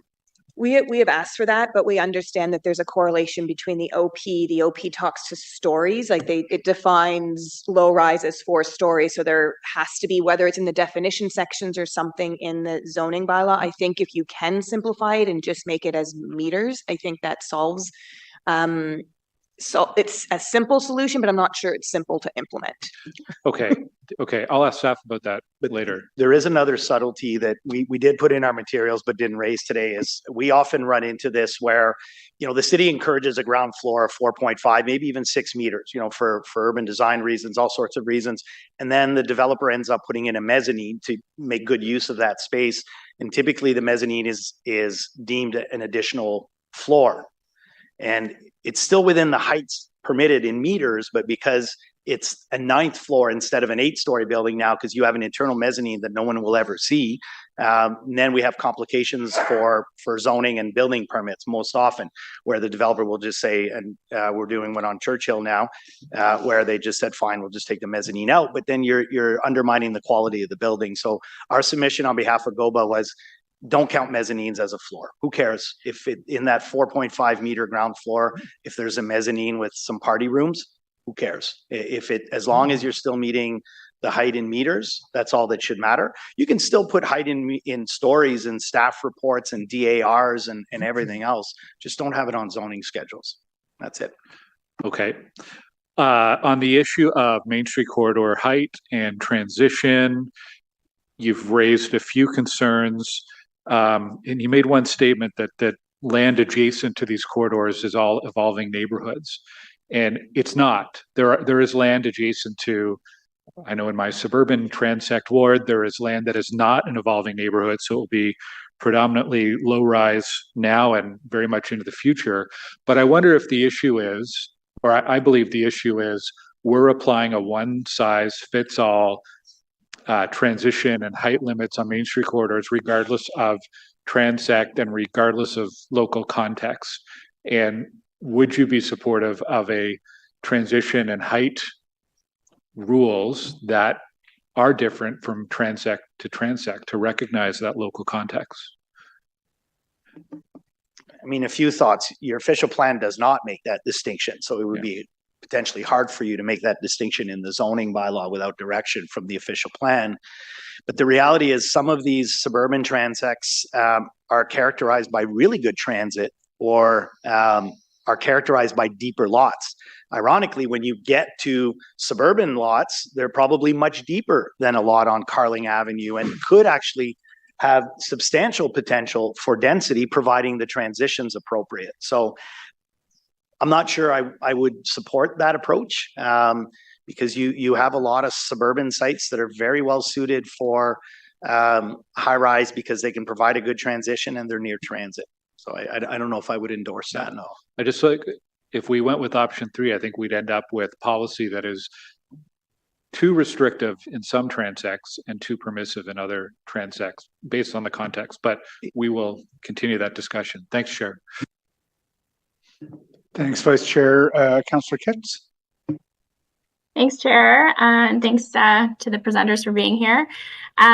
Jason, I think this will be directed at you. I appreciated your comments about height in the suburban transect versus inside the Greenbelt. I am one of the councillors on the zoning bylaw working group. And some of us there have shared a concern that the draft as written still favors the suburbs for the heavy lift on housing. As we know, currently the suburbs is doing the heavy lift, and I'm not sure this is going far enough to sort of change course on that. So I'd like to hear if you share that opinion. Ultimately, the reason why we're bringing this up, the difference on the 8.5 to 11 meters, is when you have neighborhoods inside the Greenbelt that conceivably, typically would have better transit already established, would have closer amenities, and more, it would be closer to complete communities, as we've kind of discussed over the past number of years. Why would you limit the potential of those neighborhoods to increase the density and not have it more uniform? That's kind of the big piece. One of the things I think we often forget about in talking about these permissions and policies on zoning overall is that there is an objective here, and that is to yield our housing targets so that we give ourselves enough permission zoning wise so that we can achieve the 195,000 homes that we said we were targeting in our official plan to 2046. And a significant portion of that is intensification, and then a significant portion of that is the neighborhood zoning, which is why I mentioned about the 25% of our growth target. I think we're cutting ourselves away from a lot of potential if we don't give our heights on the inside the Greenbelt neighborhood zones, and give yourself the potential to do like a vertical townhome of 3 stories so that you can have those 3 apartments, and can see and give yourself the opportunity to have more of those larger family-sized units that we are also wanting to see go. So that's the reason why we're really trying to push. Why would we consider having different heights on those? Okay, so if I could maybe summarize a little bit, I think what you're saying is a little bit more work needs to be done where we do have existing complete communities, and put more of a focus on that, because as we know, some suburban communities are really not complete communities. So we need a little bit more in that inside the Greenbelt well-served areas. Is that what I'm hearing? I mean, yeah, and I mean, if these neighborhoods are good, why wouldn't we want, more people to be able to enjoy them? Okay, fair enough. Thanks. Thank you very much, Councillor Kitts. Councillor Kavanaugh? Thank you very much, Chair. Jason, in your submission, you were talking about communal parking and you support it, but I'm trying to figure out in what circumstances, and also, is this something developers are paying for? Is it something that's per with a fee? I'm trying to figure out how it would work. Yeah, so I mean, in principle, yes, and conceptually, I think we've kind of gotten to try to get into the weeds of how it would actually work, and I think that's work that we would have to work out with staff a lot more than what is today. I mean, the principle behind it is essentially offering as many parking options as possible. I mean, if you think about kind of parking that's offered in a co-op development or parking that's provided, in stacked townhouses that have, communal parking kind of at the back, we offer these kinds of arrangements in very small, limited parking numbers, parking spot numbers, right, that are geared towards residents in these specific types of housing and legal entities, and I think really, without getting too much into the weeds of which particular would this work in this instance, which again we'd be happy to work with the others, is just trying to give ourselves some options, or as many options rather, for parking as possible. I think the other thing to think about on this is what were the other benefits that groups like ourselves and Walkable Ottawa and Ecology and FCA have considered this before, and why this kind of came up as an idea was trying to balance driveways in individual lots with the with the green space requirements like that, and you give yourself more options and more if you didn't have private parking spots conceivably, and as well then a communal parking lot could, if transit was up to a significant service, that you didn't need a car to live in that particular neighborhood, and that parking lot became basically out of use for what it was originally intended, then that lot could be converted. Like the original I think conception, or the original reason why this whole communal parking idea came up and originally was those reasons, and not so much how do we implement it in this specific setup. So it's kind of trying to balance a lot of those green things and thinking about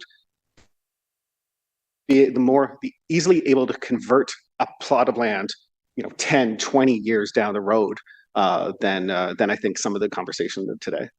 So you're talking about this could be housing in the future because it's lack of use? Yeah, housing, green bay. Yeah, like the whole point of us, I think, and I guess I should speak for myself and not for the other groups, but that was a big part of the consideration was what usable space can be done with much later down the road. And the only way to transition, or without the more optimal way of transitioning out of parking, was to have it clustered. Okay, that would be decision of the developer down the road. And I've seen that at apartment buildings where they're looking at their the surface parking and they're talking about, or the condo corp or whatever. Yeah, whoever owns it after. Okay, so it's controlled by the developer and the decisions are made by the property owner. Okay, rather than it's not a city function. Not my ever conception was, no. Okay, and you saw Councillor Johnson's motion, and are you supportive of that? I'm trying to remember exactly what it was. I believe so. I mean, I think again, it was just sort of let's explore this a bit more, right? Yeah, on the transect approach. Yeah, I mean, always we want to have more elaborate conversations with staff and the other stakeholders on it. So yeah, happy to see that go forward. Yeah, it's adding more parking. So obviously we all feel a little weird about that because we're trying to get away from parking. But one other aspect, and I haven't talked to staff about this, but what about making those parking lots permeable? So at least that they're not adding to the asphalt. Yeah, well, in our original conception, it wasn't adding more parking, it's moving the parking from, originally, at your front door to a communal spot. Yeah, got it. But you can make it, but you can do something better so that it's draining and it's not part of the problem. Always happy to consider. Okay, thank you. Councillor Dudas? I have a bit of a follow-up question to what Councillor Kavanagh was asking about regarding I'm still wrapping my head around how these communal parking lots may or may not work. And I understand you don't, have a full understanding yourselves. We're just kind of muddling through it. I guess I'm wondering though, I'm a little concerned about paving a portion of land and using it for a parking lot when we still have ample supplies of adjacent, maybe commercial properties that have parking available. If we're not providing parking at a building and just being upfront and saying there's parking with your unit, is it even possible to sell a unit to an individual with a car and say, listen, you're going to park, a kilometer up the road, you have to park your car and bring your groceries to your unit? Or does it make sense for, developers to say, listen, across the street is a grocery store. They've got more than enough spaces. Maybe we can strike a deal with them. Is that even something in the realm of the possible? Because I don't know that it makes a lot of sense to add a new parking lot in a space that could be housing just up front. You could just develop that into housing right out of the gate. I think the idea of communal parking lot is giving us an option. It's not a requirement that you will put in a communal parking lot if you're putting such and such a unit. I think it's providing the opportunity to, so if someone does have the extra lot and wants to do that, this becomes a possibility. The bylaw does carry forward shared parking rates. So like, for example, your example of like a neighboring parking lot that during office it closes at 5 and there's an ample amount of parking that's available so that people that live down the street can park there. It's done by lot though. So like you could only really share if you had mixed use where you had residents in that lot and commercial on that lot, that you could have some spots that sort of flipped at some point. Like I'm making it simple, but like it flipped. It became a commercial spot during the day, and then in the evening, there's a little bit of your count. You're not providing as much because you've got some overlap, but it's per lot. So someone that built something down the street wouldn't be able to take advantage of that. So there might be something there where you can potentially explore the option. And I don't know if the zoning bylaw is the place to do that, or if it's agreements through your site plan agreement or something else. But I think the communal parking lot is an option. It's not, as we understand it, you will be told there's a mandated communal parking lot that will be required if you build this unit. Okay. As I said, I think I'm still wrapping my head around the whole concept. I had one more question, Chair. It was regards to your comment about EV charging within new builds. I wasn't clear from the staff report if the development community, the building community were keen on that idea. You had mentioned that you'd be willing to have, hydro entities at the table. Are you in favor of having, electrified units built right out of the bat, like off the bat? I think that there's support to do that. I think the amount of which they're requiring currently in the bylaw is quite prohibited. So essentially, I can't remember exactly what the requirement is. I want to say it's almost 1 to, depending on the type of charger you put in, you may have a 1-to-1 surface parking lot to chargers ratio. So, and the city does acknowledge that they're re-looking at the ratio. And I think our concern from the industry is this infrastructure does cost money. Not everybody's going to have an EV car. So are the ratios correct? And again, a minimum is one thing, but maybe that minimum, if demand is there, again, we sort of speak on the market side of things. If demand is there and they're seeing a lot of people that need it, they will put them in order to accommodate the market. But the current rate that they have provided in there, a lot of members have brought up concern with the cost of that. And then the conversations with hydro saying, if we do meet these requirements, hydro, and everybody plugs in a car at that same time because the power, like because the mounts are there, you have to plan for peak, and we might be oversupplying the size of your generator or anything like that to accommodate the potential that they're all being plugged in at the same time. So we just want the conversation there is let's further look at the ratios. I think requiring some EV makes sense, but not necessarily the amount that they've put in this bylaw. Okay, thank you for the clarity. I appreciate it. Thank you very much, Councillor Dudas. So with respect, I don't see any questions from members or others.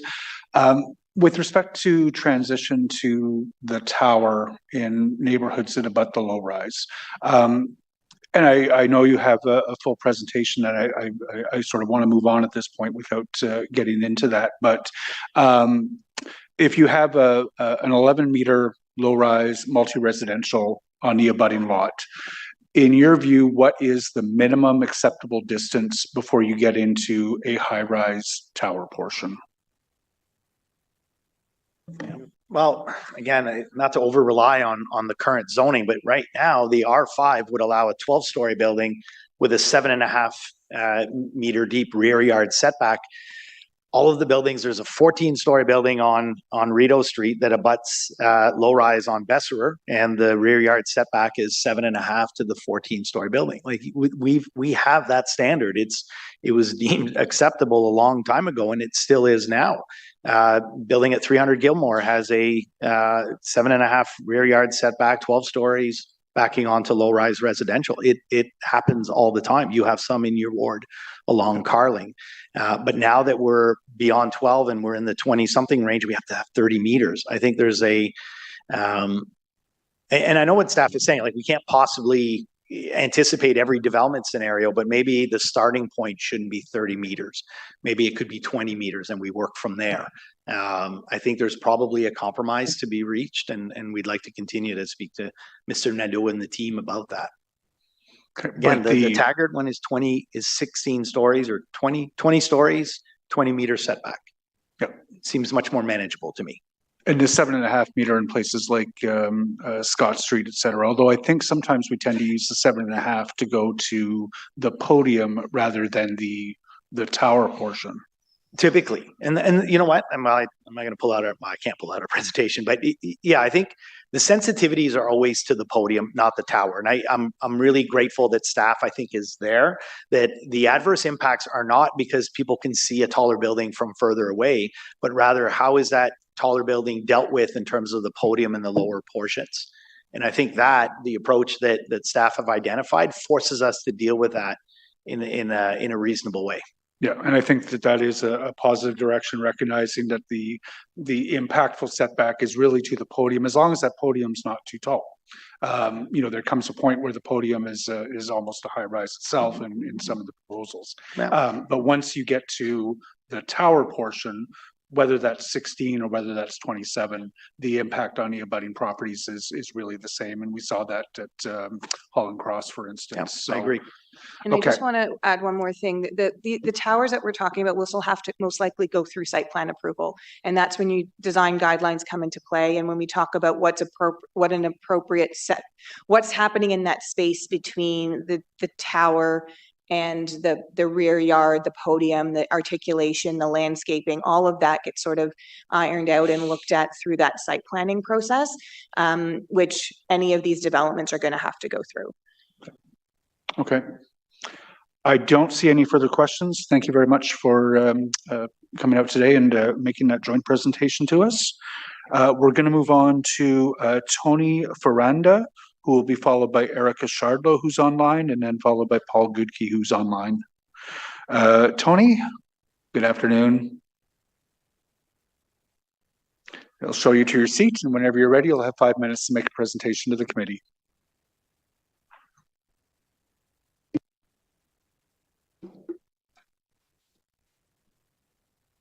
Good morning, members of ARAC and Planning and Housing Committees and everyone here today. My name is Tony Ferranda, and I'm a resident of, and I own property in Ward 21 along with my wife. I'm speaking this morning to bring light to an issue and why I'm firmly opposed to any further increases in the proposed distances from a sand and gravel and bedrock resource area. I've been following the new draft zoning bylaws closely, and draft 1 had no changes in it to affect mineral resource distance separations. Only when I reviewed draft 2 on March 20th when it was released, did I find a major change in the distance required for mineral resource. The new proposal would double the distances from a sand and gravel area from 150 meters to 300 meters, and almost 2.5 times the distance to a quarry or bedrock resource area from 210 meters to 500 meters. Currently, there are distances in place that already protect mineral resources, and they're found in section 67 of the zoning bylaw, which read, 150 meters to an ME2, ME3, or mineral reserve zone, and 210 meters to an ME zone. And for those that might not be familiar with that, the ME2, ME3, or mineral reserve zone, that's typically a sand and gravel pit where you're not digging deep and no disturbances to the water table, for instance, and 210 meters to a bedrock area where there might be some, they're digging deeper, right? So anyways, these have been in place for decades and have served to protect those resources from homes and other sensitive uses being built too close. So any lands that are in close proximity to these resources already have to abide by those separation requirements. By doubling these separation distances, or even more than doubling them, this would affect hundreds of landowners across the city who would want to build a home on land they own in the future and would be completely unaware of the consequences of this proposal if passed. Currently, if you would like to sever a lot or create a new lot in these areas, you need to provide a mineral resource impact assessment to show there is no negative impacts to pits or quarries if you are within that 300 meter or 500 meter overlay. Now, they're trying to apply this to all existing lots of records and properties. These mineral resource impact assessments must be prepared by qualified experts. They're costly, and they're usually rejected by city staff. That leads to a refusal or a trip to the Ontario Land Tribunal, and I can speak to that because I've been through this process. It's extremely costly, time-consuming, and overpowering. I'm advocating to keep the current distances to mineral resources found in section 67 of the bylaw in place. I reached out to Gary McLaren. I've worked with him before. He's an expert. He's a Milestone Aggregate Consulting Engineering, and he is an expert in this field who's worked for years with the Ontario Ministry of Natural Resources, licensing pits and quarries. When I told him about this new proposal, he was unaware of it, and he told me this is not a provincial policy, but rather something that's led by Ottawa City planning staff and is unnecessary with all the protections already in place. He sent me a snippet from the Act, Aggregate Resource Act, in June of 2021, which was consolidated. The provincial technical report standards were reaffirmed, requiring new licensed applications to submit a noise report when sites are within 150 meters of a receptor. And a receptor is like, for instance, a home or other sensitive use. This requirement became mandatory during changes to the Aggregate Resource Act back in 1997. And this 150 meter requirement resulted from consultation between Ministry of Natural Resources and based on complaint applications and reviews of technical reports. So if a pit needs to be 150 meters from a home to operate, it's logical that that distance should be reciprocal from a home to a pit. So there is no need to increase that number. I'd like to give an example of these implications. Assuming someone here owns a 100-acre parcel of property, and their neighbor next door doesn't even have to be a pit, it just has to have a mineral reserve zoning on it. The 100-acre parcels are typically divided 300 meters wide by about 1,400 meters or approximately long. Currently, you wouldn't be able to build within 150 meters of that neighboring zone, which basically means you can't build on 50 acres of your property. The new overlay would make 100% of your property unbuildable for a single residence. We're not talking about subdivisions, just for a single residence. And if you were next to a quarry currently, you'd have to be 210 meters away from the zone, but you still have somewhere on your land you could build a home. Well, not anymore if this proposal is adopted. And now imagine on smaller properties. Tony, your 5 minutes is up. If I could just ask you to wrap up. Yeah, I'll be done in a moment. Thank you. It would be impossible for landowners or farmers to build on land they already own and that they're planning on building on in the future. My wife and I have a beautiful property we've owned for close to 20 years, and which we plan to retire on. Currently, we meet the zoning bylaw, and we would not meet the proposed zoning bylaw. And I also would like to add that almost everyone affected by this proposal is unaware of what's going on. Virtually nobody reads these zoning drafts. These proposals should be mailed to affected property owners.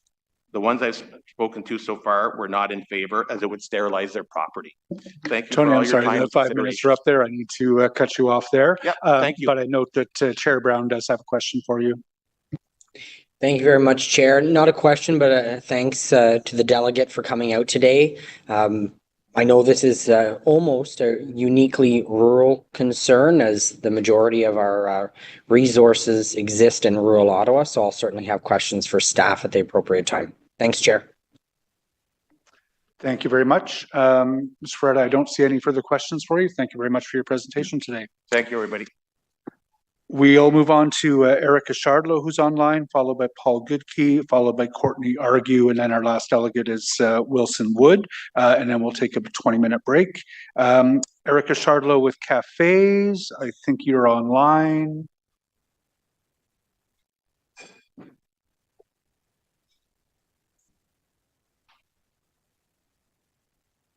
Hello. Hi there. How are you today? Great. Thank you. Good. Whenever you're ready, you have 5 minutes to make a presentation to the committee. Perfect. Thank you so much for the opportunity to speak this morning. My name is Erica Shardlow. I'm the Trees and Green Space Coordinator at Cafes. We could go to the next slide, please. So we are an environmental network in Ottawa. I know many of you know about us. I'll go to the next slide just to provide a quick background. Next slide again, please. So in 2024, a team of very experienced volunteers from Cafes wrote a position paper with metrics-based recommendations on how zoning can regulate space for trees. We submitted a more recent version to response in draft 1 in October. Also in October, we submitted a detailed recommendations document as part of the People's Official Plan Coalition and received feedback from staff.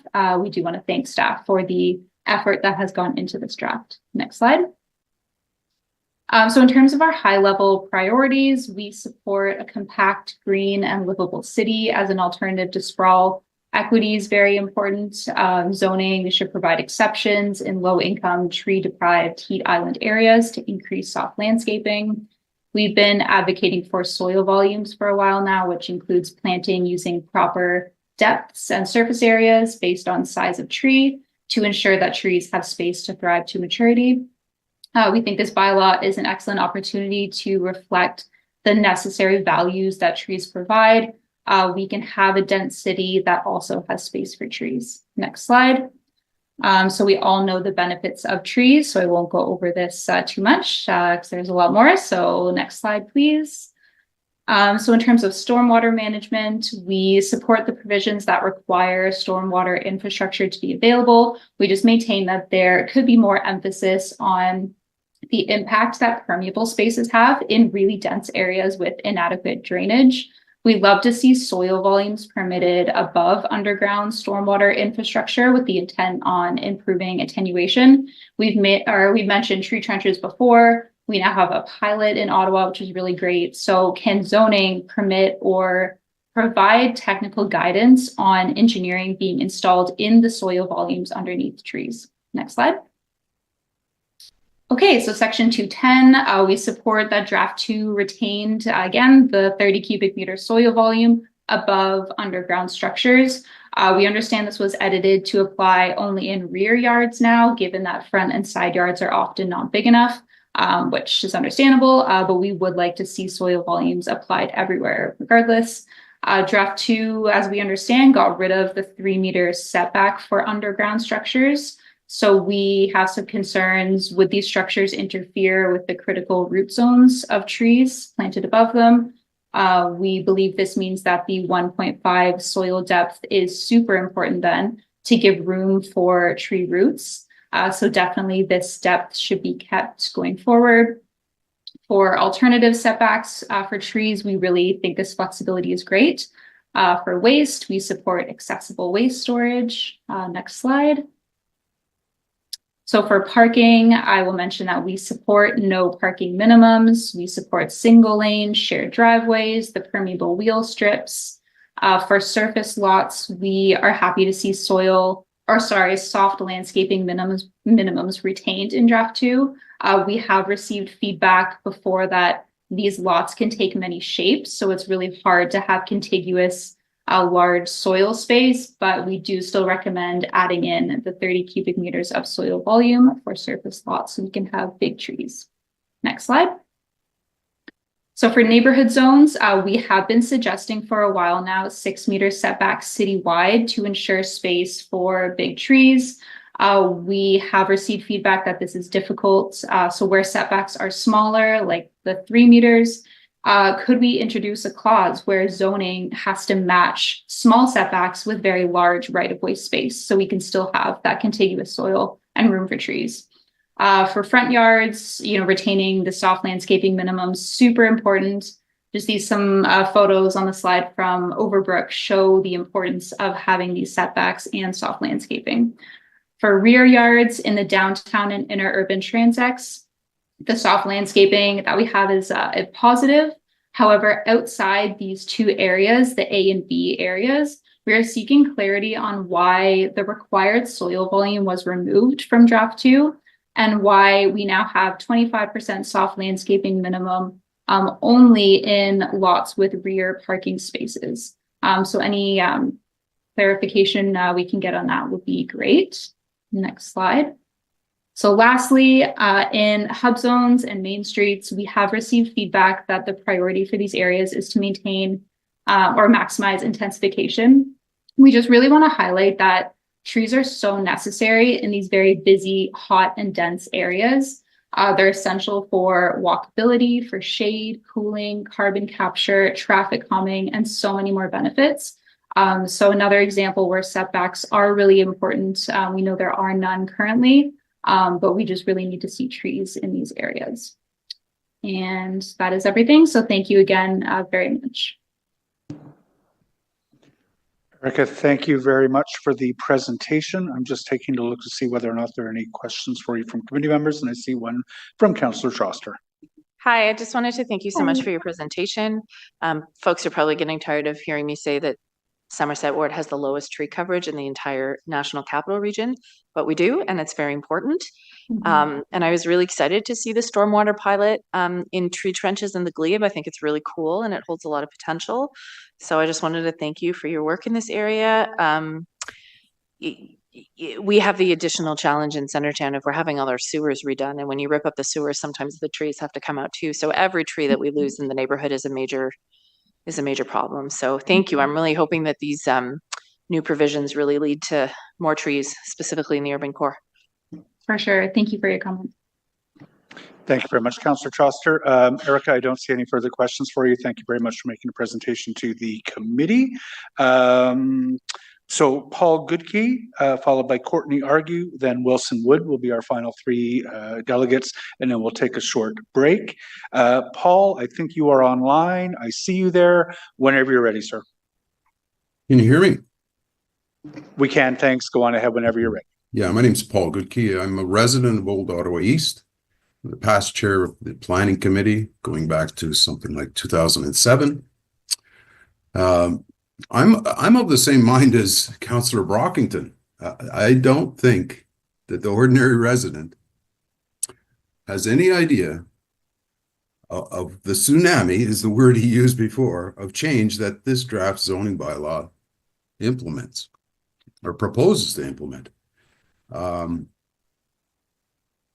I'm very surprised that this myriad of documents you have before you doesn't include the community association comments and the comments, the responses that staff have made. This has got to be important. If the councillors, if you're not made aware of these comments and responses, you know, how can you base your decisions on without those comments? Similarly, obviously, from all the presentations, there's comments from the development industry and probably responses that the public hasn't seen. And how can the public grasp the enormity of this zoning bylaw without those kind of that kind of information in their minds? Specifically, staff knows that the Old Ottawa East secondary plan establishes more detailed policies to guide the growth and change in Old Ottawa East. The secondary plan intent is to provide the city with policy direction for development of Old Ottawa East properties designated as Main Street, as well as to preserve and enhance the livability of the current 15-minute Old Ottawa East neighborhoods. We had a meeting with Councillor Menard and staff, senior staff, on September 3rd. And we were assured that while the new zoning bylaw Draft 1 did not implement the Old Ottawa East secondary plan policies, the Draft 2 of the new zoning bylaw would do so. But it does a little bit by putting height restrictions on certain properties, but there's many other policies that should be implemented per the Old Ottawa East secondary plan policies 23, 24, 25. In addition to that, I mean, you just heard from cafes. Trees are really important. The zoning bylaw for front yard setbacks got changed. I don't know how it got changed, but it now reads your front yard setback is whatever the underlying zone says. And of course, we've got the new N1, N2, N3, and so on that have setbacks that will not allow for trees to thrive. Not even a small tree in cases, definitely not a large tree, maybe a mid-sized tree. And Erica has pointed out the soil volumes that you need. And it's not necessarily the soil volumes, it's that the tree's roots are just below the surface. Most of them are within the first 2 feet, and they spread out and are, if they're allowed to be obstructed by underground obstructions like walkways, stairs, landings, that the foundation extends out into the front yard setback, that's permitted. But why can't these things be set on top of posts or piles so that the roots can go underneath? It just needs to be more thought put into this. And I really, really think that the front yard setback averaging is the key. So if there's an opportunity for a 6 meter setback, if it's the average, then it should be, and then a tree can go in. If it's a 4.5 meter setback, then a tree, a medium tree has a chance. When you get down to 3 meters and less, there's no chance for a tree. And there goes our goal of a 40% canopy. This, secondly, this zoning bylaw talks about grade. I'm sorry, I need to cut you off there. It's okay. 5 minutes. But I see that Councilor Menard has a question for you. Thank you. Thank you very much, Chair. Thanks, Paul, for your engagement on the new comprehensive zoning bylaw in the first draft. I just want to assure you that certainly we'll speak with staff some more about the Old Ottawa East secondary plan as the second draft is out now, and any other further changes that need to be made to be consistent with the secondary plan. So I hear your comments and appreciate the engagement to date. I just wanted to ask you, is there any other large pieces that didn't get carried over after the meetings that we did have into the second draft that you're noting that you wanted to recognize today? Well, to recognize today, there's several things I could go on about, but I would really appreciate a motion that says requesting staff meet with us, have meaningful consultation, have some back and forth, consider the different policies that are in the secondary plan, and have those discussed thoroughly and implemented. Sean, I was watching Carol's presentation, and I forget which slide it was. I think I might be it was her slide 10 and 11 that looked different than the zoning map that is available now for N3 and N4 zones. I was like, well, it's very, very small, but if I could get that blown up, maybe that document is different than what the zoning bylaw is saying now. So there's so many subtleties and so much information. And Sean, I point out that this zoning bylaw has illustrations in it. And the illustrations aren't drawn to scale. That's not helpful for the general public. They look at it and they say, whoa, there's lots of room. Look at that. Look at all the room. And it's like the front yard setback is scaled at maybe 9 meters.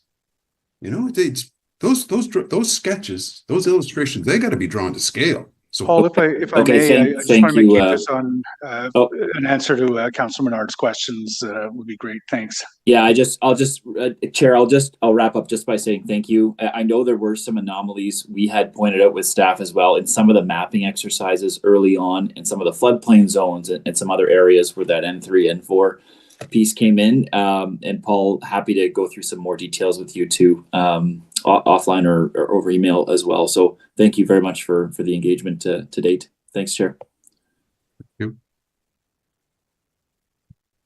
Thank you very much. Thanks, Paul. Thanks, Councilor Menard. We have 2 delegations left. First, Courtney Argue and then Wilson Wood. I believe Courtney may be in the room. Hi, Courtney. Ms. Argue, whenever you're ready, you have 5 minutes to make a presentation to the committee, joint committee. Thank you. Is my slideshow up, Kelly? Perfect, thank you. So I just wanted to start that I did have a conversation with Clark Kelly before this, and I asked him if I could bring a chicken to City Hall because I wanted to be a little bit different, and he said that it probably wouldn't get through security. I've never been to City Hall before, so I left my chicken home and I left you with a picture. Next slide. So presentation is about what is really going on in rural countryside. Next slide. The answer is agriculture. Next slide.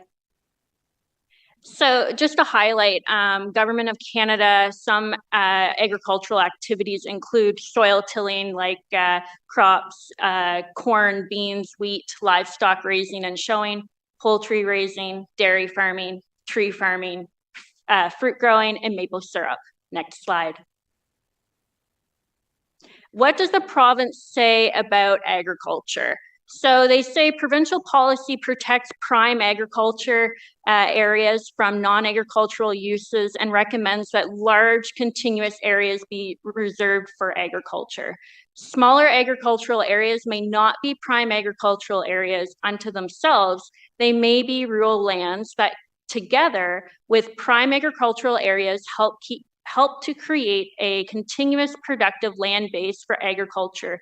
So what's important here is that we might have non-agricultural areas around our agricultural land swaths. However, we must protect these lands as well, because if something should go wrong on these rural lands, it can actually affect our agricultural areas as well. Next slide, please. So this is a sample of rural properties in Ward 5 near the agricultural resource area in the official plan. I did just pull a quick reference. Most people are aware of the South March Bess. So that is labeled on that map. Up to the top in the red area is an agricultural area. The green areas are actually countryside rural zoning. So in that green area, there's 22 properties. Next slide, please. Of those 22 rural lots that we know of, 9% of those are managed forest areas. 50% of those have agricultural activities or support agricultural operations, yet they are not zoned agricultural. They are zoned rural countryside. Next slide, please. So why not zone ag? Why are these people not zoning their properties agricultural? Basically because when you zone agricultural, there are increased restrictions, and it also does not support more small-scale agricultural ventures. So the benefits don't outweigh the costs. Next slide, please. So what? Next slide. Without hay, pasture, viable land, I thought I'd keep it real simple here. Your livestock don't eat, your livestock die, and people do not eat. Also, your fields do not produce food, and people do not eat. Basically, the moral of the story is if we do not protect our agricultural lands, as well as our rural lands that support these swaths of land, our residents of Ottawa will not be fed. Next slide, please. Rural Summit is really important. We've recognized that there is a huge divide between rural and urban residents in this city, and rural voices need to be heard. And so this is where I bring some quotes here. Farmers feed our communities. Our city government should be enabling them to succeed. Farmland is non-renewable, cannot be returned to its original state once developed. We have developers here that are saying that when they put a utility on a farmed area of land, they will return it to its original state. That is not possible once you disturb farmed land. Next slide. Oh, thank you. Again, Rural Summit, what we must do is through zoning bylaw process, invest more time and energy into approaches that preserve agricultural lands. Fighting climate change must be done in a way that considers the needs and interests of farmers and rural residents. Next slide, please. And this is just me on my 26-acre farm in Dunrobin, Ontario. I'm a first-generation young farmer. I feed over 30 plus residents in Ward 5. That is a food desert. We do not have access to a local grocery store. And I live on a rural countryside property. I'm open to any questions. Thank you very much. I see that Councillor Kelly's got a question for you. Thank you very much, Mr. Chair, and thank you, Courtney, for your presentation and adding some rural flair to today's meeting. I often get the sense, based on feedback from the community and when applications for various things or activity starts happening on RU land, that a lot of people have driven past it over the years, seeing that it's farmed, think it's agricultural land, and then all kinds of questions ensue at that point. But as you said, and in terms of the agricultural zoning, I will have some questions for staff in terms of how that gets decided on. But also, as you said, that would likely be something that the landowner could or would bring.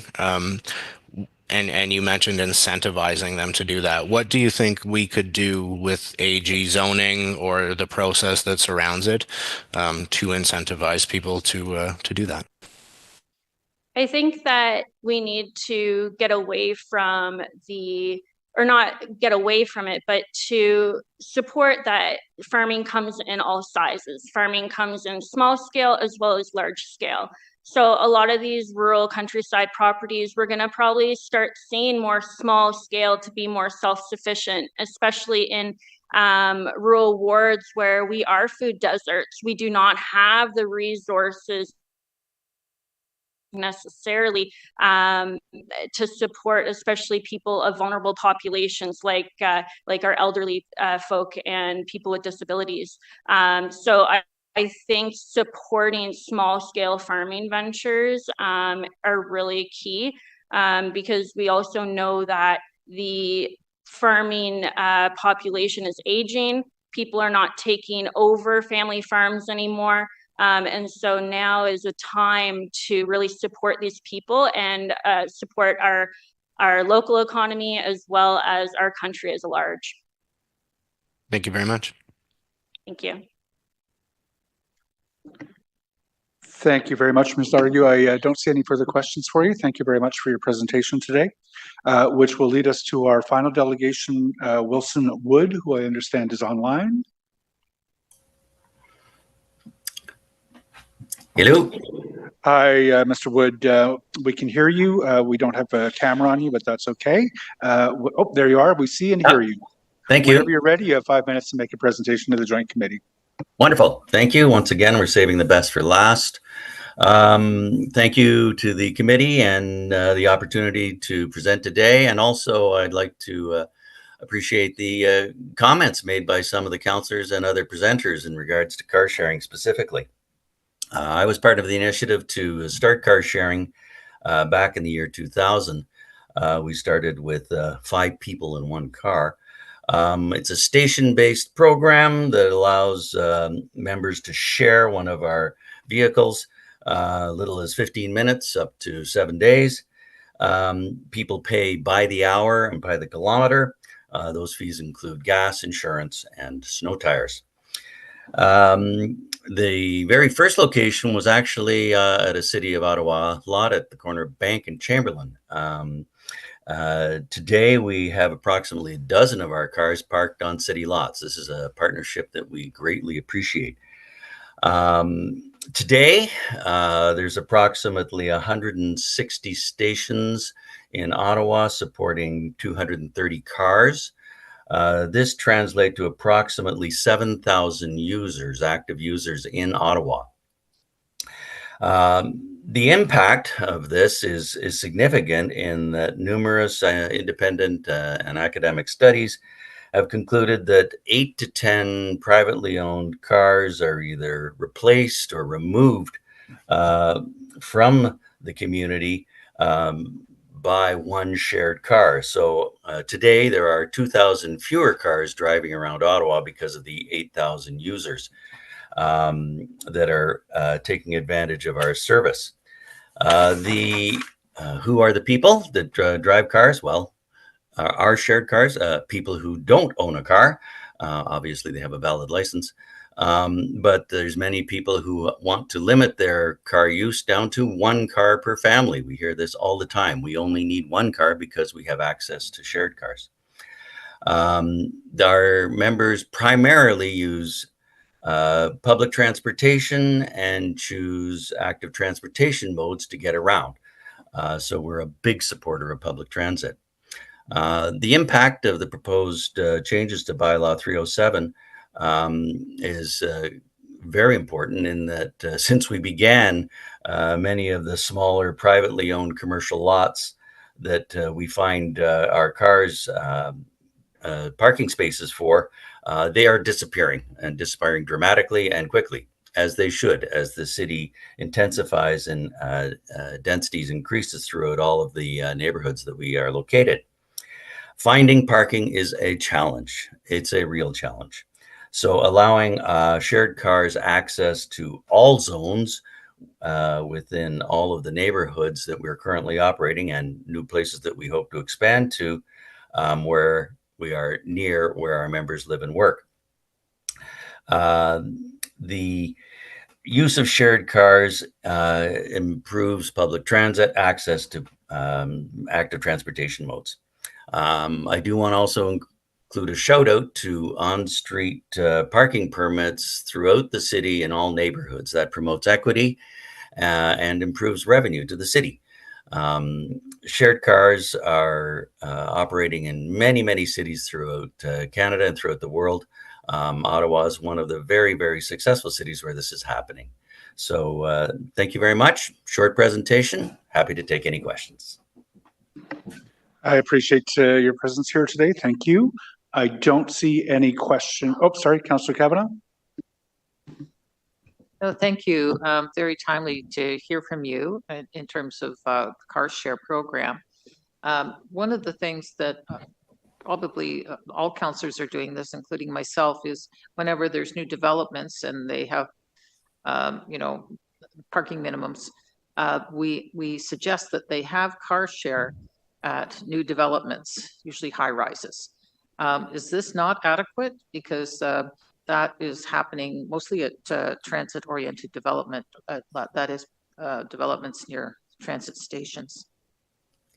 Absolutely. It's a real challenge in that we need to be included in the very pre-approval, pre-planning stage, because our vehicles need public access. So people need to be getting to our cars. As I say, one shared car is supported by 25 users. So those 25 users are going to come from the building that the car is in, but then they also need access. So we can't be down inside of the security perimeter, if you will, inside of these large buildings. So they need to be beside, not replacing, but beside a visitor parking spots, but they need accessibility. And that is so hard to do until we come on at the very last stage of the game. So when including car sharing, so actually incentivizing it somehow and encouraging builders to include us from the beginning, but inevitably, and not very often does that happen, I'm afraid. Not even in, say, visitor parking area? Close to a visitor parking area, because the visitor parking areas, but they're often behind a closed door in terms of accessing it. So how do we get into the visitor parking area if it's behind a closed door? If it's accessible, publicly accessible, yes, we have insurance to cover our members and insurance to cover our users going onto the private property to get access to the vehicle. But yes, we need to work with more developers, and more developers need to come forward to us, but having the city incentivize it by really encouraging it at these developments in the planning stage is most helpful. And not just us, other sharing services are of course interested, bike shares and the like will be looking to access these spaces. So yes, more work needs to be done in terms of the planning stage and including shared access to shared vehicles. Okay, thank you. And I imagine you saw Councillor Lane's motion about including car shares. If I there did, are, yeah. and much appreciated. Absolutely. Okay, thank you very much. Thank you, Councillor Kavanaugh. Vice Chair Gower. Thanks, Chair. And thanks, Wilson, for being here. I know you and the late Chris Bradshaw were instrumental in launching car sharing in Ottawa. I remember meeting Chris over 25 years ago when that started. Yes. Trying to figure out, are there any existing city regulations that restrict where car share vehicles can park? Well, the change in the bylaw, the big restriction was R4. We weren't allowed to go into those neighborhoods where there's many people who don't own a car, but they have a driveway or they have additional access on their property to be able to park one of our shared vehicles.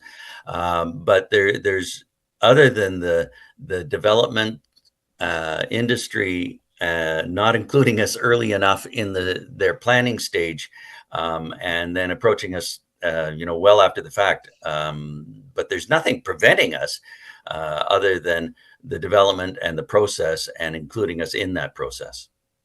Okay, thanks for that. Thanks, Chair. Thank you very much. Wilson, I don't see any further questions for you. Thank you very much for the presentation this afternoon.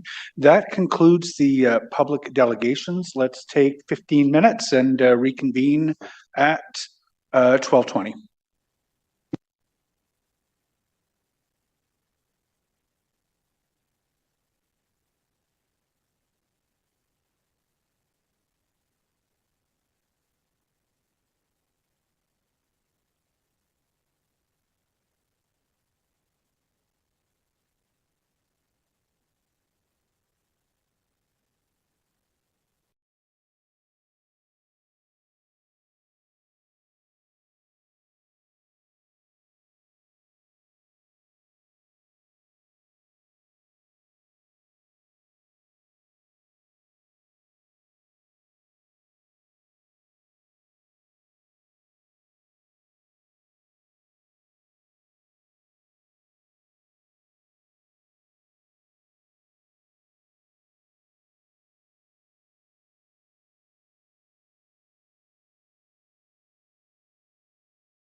All right, I'm counting 1, 2, 3, 4, 5, 6, 7, 8. All right, we're back underway.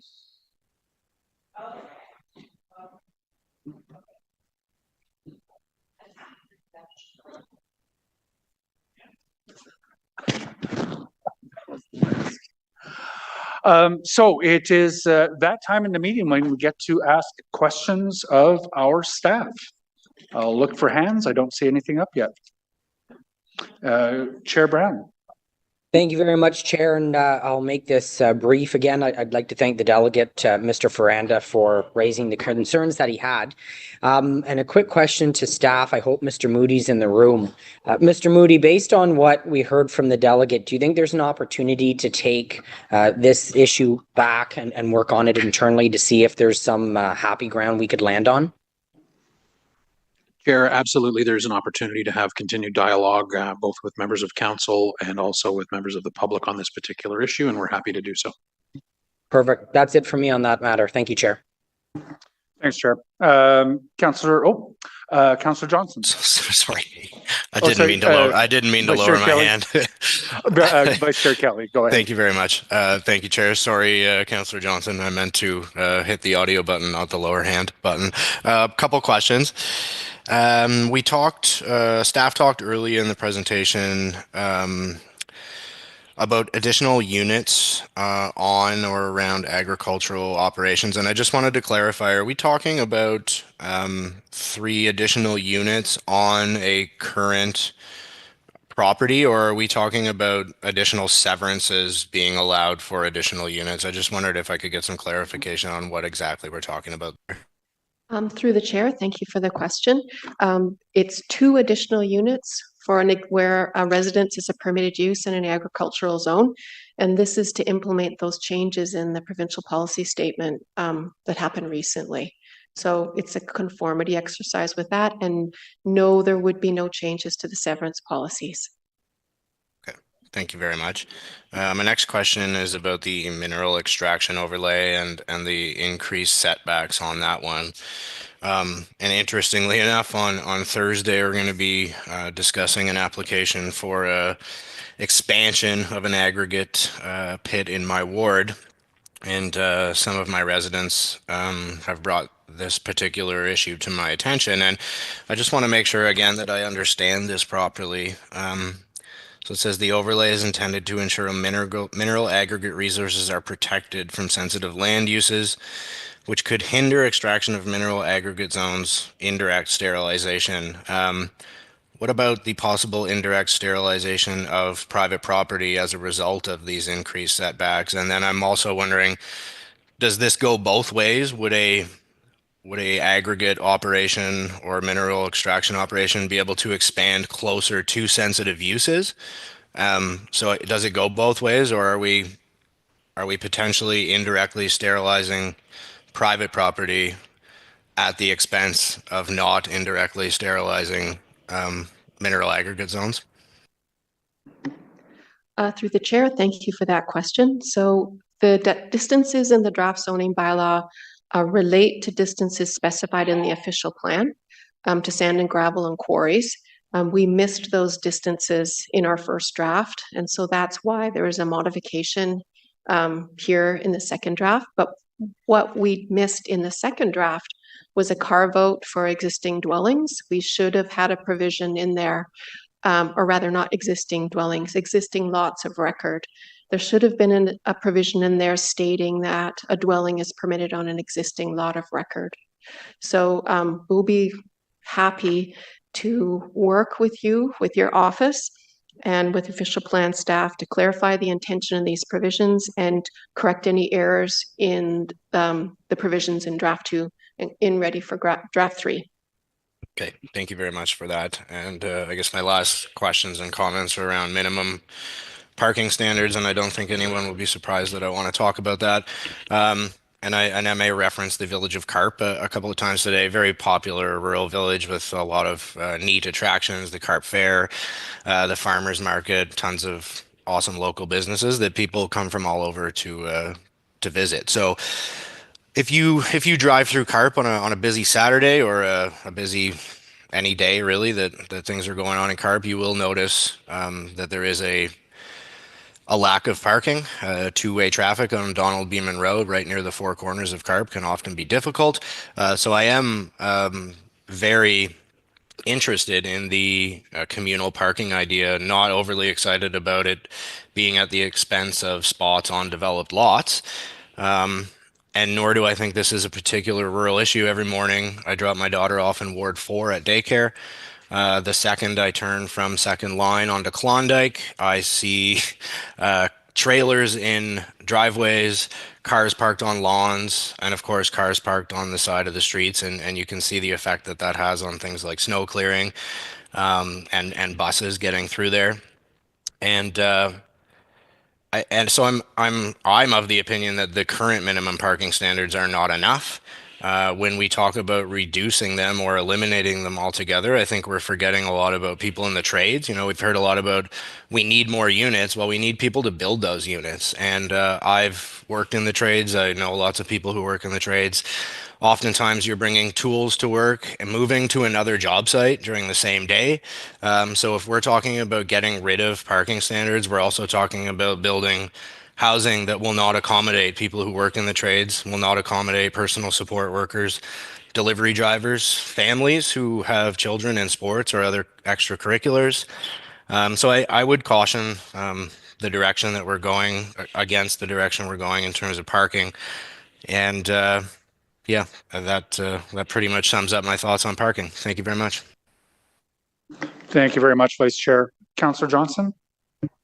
Thank you, Chair. So I have a few different series of questions. So I'll focus on one theme at a time. And I just really like, as a member of the council sponsors group on the zoning bylaw, I really just wanted to thank staff who have, reconciled so many comments, have continued to keep an open mind, have demonstrated a real iterative approach that I've been really pleased with, and I hope that certainly my community associations have been well briefed and certainly have sent through, I'm sure, some of those 15 pagers, and I'm glad for that. I'm glad you're reading them. I can see the responses being thoughtful and considered. So I really wanted to say how much I've enjoyed being part of this process.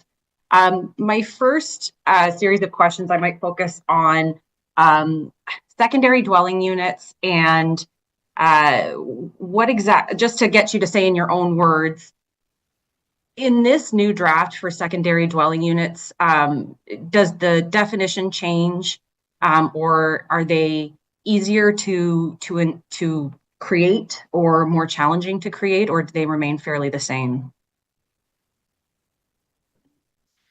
Through the chair. So we've eliminated the distinction really between an additional dwelling unit and a dwelling unit because first of all, we're permitting a minimum of 4 in our N1 zone, so there's no longer a need to count whether something is an additional dwelling unit or not. There are 4 units permitted, and in situations, say, for instance, with a townhouse, where additional dwelling units are added to each townhouse lot for a total of 3, we apply or we provide those permissions up to 24 and consider for the purposes of our density calculations an additional dwelling unit to be equivalent to a dwelling unit. So we're really just trying to simplify the bylaw so that there aren't interpretations needed in terms of the maximum densities calculations. If it's a dwelling unit, whether it's additional or not, it's counted towards the maximum density in the zone. Okay, thank you very much. Certainly, in my ward as an outer urban representative, we are interested in encouraging density wherever we can. And our hope is that this zoning bylaw will create the conditions for greater density on lots. We've been somewhat restricted to seeing secondary dwelling units in an existing built form, which has created pressure on the neighborhood in a way that hasn't really been holistically considered, I think, for many existing residents. And we want to see more purpose-built rental housing come forward. So perhaps I'll transition to how this relates to the motion that I put forward for communal parking lots, because it's much of the same concern where, you know, I ran a campaign based on creating walkability. My first op-ed was about how I couldn't walk anywhere to get a bag of milk. And I was always having to strap my kids into the car and how that was really restrictive. I do believe that residents in College Ward want better walkability, but without density, we will struggle to attract the goods and services into our neighborhoods that create that walkability. Similarly, without density, I don't get the operating calculations to increase transit in many of my neighborhoods. So the housing has to come. And my concern with this zoning bylaw is that although we will be creating additional permissions as of right, that the transition whereby we're asking people to take fewer trips by car is not supported by the market. And this is what I've heard from, infill developers specifically, that they are struggling to imagine how they can build up to 10 units without providing for parking.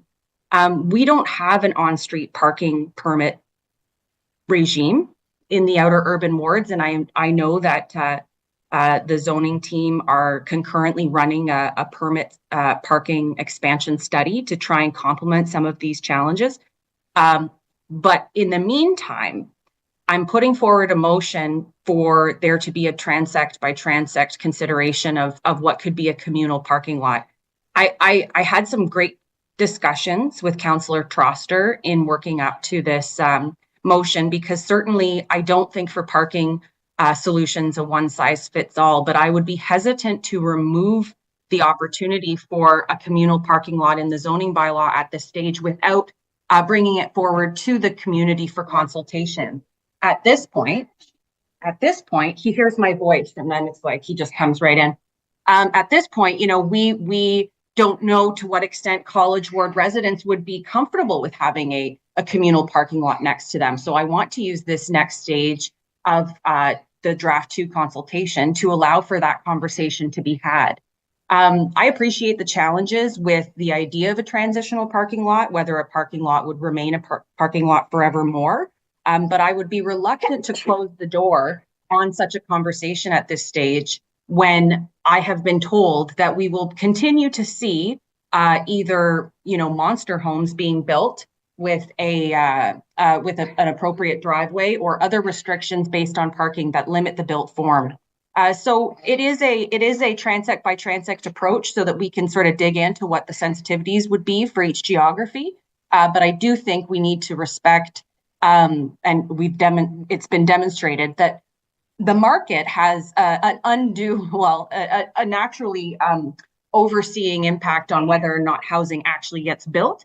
And I think that parking in a transition to transit support is a nut that we still have to crack. So I appreciate the opportunity to bring it forward, and I welcome any questions. Thanks, Chair. Thank you very much, Councillor Johnson. Vice Chair Gower. Thank you, Chair. I just quickly wanted to bring up one of the issues from the delegations around the discrepancy between maximum height by meters and story. I assume staff are aware of that. I was just curious about any comments you had about overall strategy to potentially rectify that concern. Through the chair, thank you very much for the comment. Yes, well, we are certainly interested in looking at it. There's definitely a push-pull with the policies in the official plan that limit by stories, by designation. But we have 10 months left and we can look at the technical issues in the zoning bylaw and see if we can come to a middle ground here. Okay, and on that, we've heard a lot of different concerns raised by delegations. And I just wanted to check, some of them you're aware of, some of them are new. You will be considering all of those as part of the overall feedback. You don't necessarily need directions or motions from committee members to look at each individual thing. If somebody has raised it today, staff will be reviewing that idea and considering it as part of the consultation process? Through the chair, yes, we will. Okay, that's good. Simplifies things. I just wanted, Chair, briefly to give some context to the direction and the motion that I brought forward. The direction that I read earlier was about, in certain parts of older Stittsville, changing the zoning that's currently in the draft of N1E to N1D. What that would do is, well, we have a number of older lots in Stittsville back from the village days that are quite large lots, 30 meters or more. Over the last 10 or 15 years, many of them have been subdivided and they go to the Committee of Adjustment to be severed, and then a minor rezoning. Because when you sever a 30-foot lot, a 30-meter lot, you end up with a 15-meter lot. These are being approved by the Committee of Adjustment almost exclusively. I can't find one that hasn't been approved. But under the current recommended zoning, the minimum lot width is 18 meters. If they shifted to a N1D, the minimum lot width would be 15 meters, which would allow that as of right. I don't know if it's the right thing to do. It was an issue raised by the community. So the direction is just to have staff review that as a possibility. And, you know, there may be similar lots in the older parts of the suburbs as well that I'm not aware of, but that's specific to Stittsville. And then in the other motion, which is around Main Street corridor, height and transition in the suburban transect, I'm still not satisfied that we could be allowing with option 3, 27 stories as of right anywhere in the suburbs just because it's on a Main Street corridor. On the outskirts of the suburbs where these Main Street corridors are adjacent to rural farmland areas or adjacent to neighborhoods that are predominantly low-rise, I don't think 27 stories is what we had in mind with the official plan that we passed a few years ago. So I don't know what the right transition is, but I've suggested that one way we could shape those maximum as of right heights is through proximity to a transit station. So if you're super close to a transit station on a Main Street corridor, maybe 27 stories is appropriate. But as you get further away, 2 kilometers, 3 kilometers from that transit station, I think a lower as of right max height for high rises, maybe 18 stories is more appropriate. So the motion asks staff to develop a framework that we can consult on and get feedback from residents and from the development industry, and hopefully come up with something that is a better balance for everyone in the suburban transect. Thanks, Chair. Thank you very much. Vice Chair, if I understand the intent of your motion, I just want to make sure that it doesn't change the recommended approach in the second draft that we're going to go out and consult on, but it asks staff to present a different option. Yes, they'd come back with an option 4 and their recommendations, pro or con, when we review the third draft. Fantastic. And to staff, I'm just wondering, is that something that you feel committee can support? Oh, yes, we can absolutely produce an option 4 and release it sooner than later. So not in September. Try and release it in the summer, perhaps through a memo to council, so that we can get it out and put it on our engage page and add it to the menu of things to consult on. With respect to Vice Chair Gower's direction, he's asking you to consider whether the N1E could be changed to N1D, but just to give it some consideration and to report back in the third draft on that. Is that direction that you're willing to undertake? Through the chair, yes, that is absolutely something that we are willing to undertake to look at. Fantastic. Thank you very much. Apologies for the diversion. There's just a little bit of administration. Councillor Curry. Yeah, no problem at all. Just following up with Vice Chair Gower was saying there, right now along March Road, we have 40 stories all the way up into northern rural Canada. So just to point that out, that is the case right now. So it would be interesting to see what could change there, because we did have a community development plan there that was a lot lower. We've right now, people understand it to be 40. Anyway, I would look forward to this as my point of what Vice Chair Gower is saying. I wasn't sure where to start, and if I need to get cut off, that's fine. But one of the things I wanted to give staff the opportunity to do is to make sort of a list of all the things that are taken into consideration after the zoning bylaw is passed. So if people are thinking this is one size fits all, which I think what we're hearing from delegations and many of us today is that one size fits all never works. What are the other types of things that staff would consider even after a bylaw, zoning bylaw is approved, that could actually take into consideration the unique qualities of an area? Through the chair, staff will absolutely take direction from council to study any zoning topic in the future and bring recommendations for modifications to the new zoning bylaw following that completion of a study. Sorry if I wasn't totally clear, but I was just thinking that, so say if we have a zoning bylaw that says, a setback is a certain amount or height allowance is a certain amount. What other things, though, are taken into consideration, even if something is as of right, that would take into consideration a unique situation?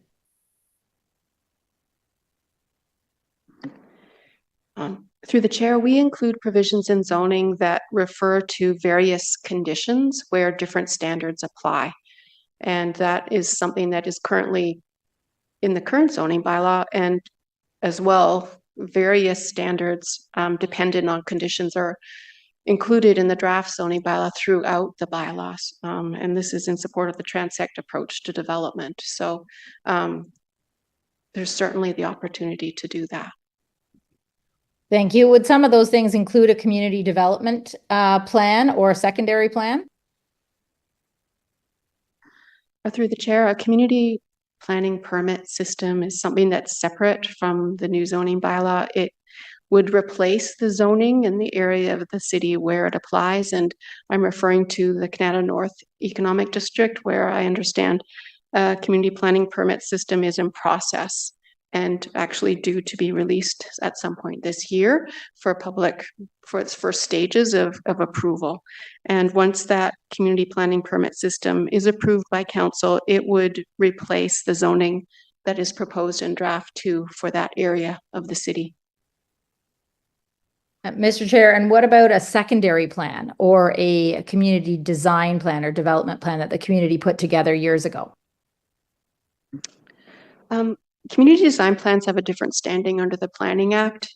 Generally speaking, the land use policies, the hardcore land use policies in community design plans are brought up into a secondary plan. Staff refer to secondary plans when we're developing zoning for an area. As well, we refer to community design plans so that we understand the full picture. But we must implement the policies in the secondary plans where they direct a zoning bylaw to do a particular thing.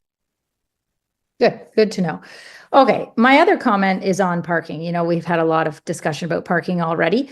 And I guess I would like to know from staff, when you're looking at making the rules around parking, are you making a priority that you're trying to change the behavior of the people who live in the city, or you're looking more at the climate initiatives to get people on transit, or are you looking at the existing challenges we have, where a number of them have been listed today, where you have people parking on streets because they don't want to pay for the parking in the apartment building, people parking on streets because there wasn't enough parking available, people parking on streets because they now have kids living at home and them needing cars. Are you looking at our current reality more, or are you looking at an attempt to change behavior when you're making your parking rules? Through the chair, no, zoning is not directed at changing behavior. Zoning is directed towards concrete standards in development. The zoning bylaw has to implement the policies in the official plan. The official plan places a strong priority on managing growth appropriately and prioritizes housing, first of all, achieving housing, and at this point, strong policies that are new in our official plan for having that tree canopy so that we have livable neighborhoods. And so those are the primary things that are driving our approach in the new zoning bylaw, supported by our developing transit system. And I understand that we are in the sort of growing pains of a mid-sized city as we're growing our transit system, and we need more housing, especially now with the housing affordability crisis facing us. Really best practices in zoning right now across the country to address those very pressing issues is to eliminate parking minimums, and supported by programs such as on-street parking permit programs, which we are hoping to undertake starting this year, a study in that regard, as well as other provisions in our zoning bylaws support those other good things that we want as development goes forward, which is making room for trees. And looking at managing parking supply in neighborhoods through the new ideas such as communal parking lots, and easing basically the restrictions on where people can park on private property, whether it's their own or a neighboring property, and zoning no longer restricting residents from parking in locations where parking spaces are currently existing. So there are many ways that we can many buttons we can push in terms of easing up zoning to better manage parking supply in neighborhoods and across the city where we have existing paved areas and where we have existing paved parking lots. So we're looking at all of those things and trying to think outside the box and look at new ways of managing parking supply, both on-street and off-street parking. Okay, thank you for that. I'd just like to put a plug in for what our current reality is, because certainly in Canada, we don't have the LRT. You know, we have all these 40-story allowances, but we don't have for sure an LRT coming to Canada just yet. We don't have the bus rapid transit up March Road just yet. And yet I see some planning that may create some problems. Mr. Chair, I just have one more question and a comment. So I don't know if you wanted to flip to somebody else, but I could be done. You have 2 minutes left in your time. Okay, so my question on the EV chargers, so just question to staff is, are you working very closely with Hydro Ottawa? When I think about what I already understand to be our hydro and energy challenges, I see this as pretty problematic, but can I be assured that you won't be making decisions without talking to Hydro Ottawa? Through the chair, yes, absolutely. And that is what's spurring our reconsideration of the EV parking rates. And we plan to be making adjustments to those requirements for draft 3 as a result of consultations with Hydro Ottawa. Wonderful. Glad to hear that. And my last comment is about my direction, Mr. Chair. It's pretty straightforward. There is a heritage feasibility study going on right now in Beaverbrook. And my overall comment is that, you know, there is a lot of, I don't know, I guess criticism of R1. However, you know, I think in the city, not just in Canada, we have all kinds of neighborhoods that were built long ago with a character in mind, with a vision in mind. Beaverbrook certainly was one of them, with the concept that there would be Canadian Shield rock outcroppings that are characteristic because the entire area is Canadian Shield. There's very little ground for stormwater management, so that there needed to be more open spaces to capture some of that stormwater because it's all rock. So, you know, if you came in and just sort of said, hey, this is what the zoning is now, not understanding all of that, that would not be good. So hence the direction to staff to look at all of it because of the particular nature of why we would designate this as a heritage area. So I just wanted to highlight that. And I think that might be all that I have to say. So I'll give you some time back. Thank you very much, Councillor Curry. Just as a reminder to members, the direction that you're asking staff to undertake is, I don't know if my eyesight's good enough to read it here on Kelly's screen, but to consider the recommendations of the Heritage Conservation District assessment for Beaverbrook as part of preparing the next version of the zoning bylaw, or the final version. Is that direction that staff are willing to undertake?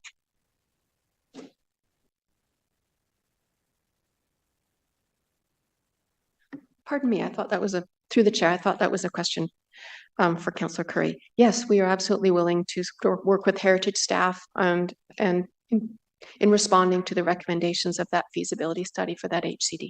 Fantastic. Thank you very much. Councillor Kavanagh. Thank you very much, Chair. I think we all realize that what we're doing here is just putting in the details of what we already decided in our official plan, and we already talked about the reducing parking and having more housing, etc.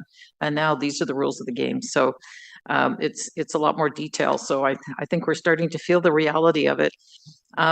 In terms of parking, we talk about some new things like front yard parking and the communal parking. What can we do to make that so that they must be permeable spots when we're going forward? Is that something I can give as a direction, that we look at making it mandatory that from now on, because we're creating new spaces. We're talking about when we're creating new spaces, and one of our biggest problems, besides it just takes up space, but the fact that it is drainage, etc., and how harmful it can be to have that asphalt. So can you comment on that? Through the chair, yes, we'd be happy to take a direction asking us to study inclusion of provisions that contemplate permeable paving and perhaps different conditions concerning those permissions. I just want to also highlight that we do have new requirements for on-site stormwater management that will come into effect when the new zoning bylaw comes into effect. And so we do have very, a strong framework there for ensuring that stormwater management is properly looked after as redevelopment occurs. Okay, thank you. Appreciate that.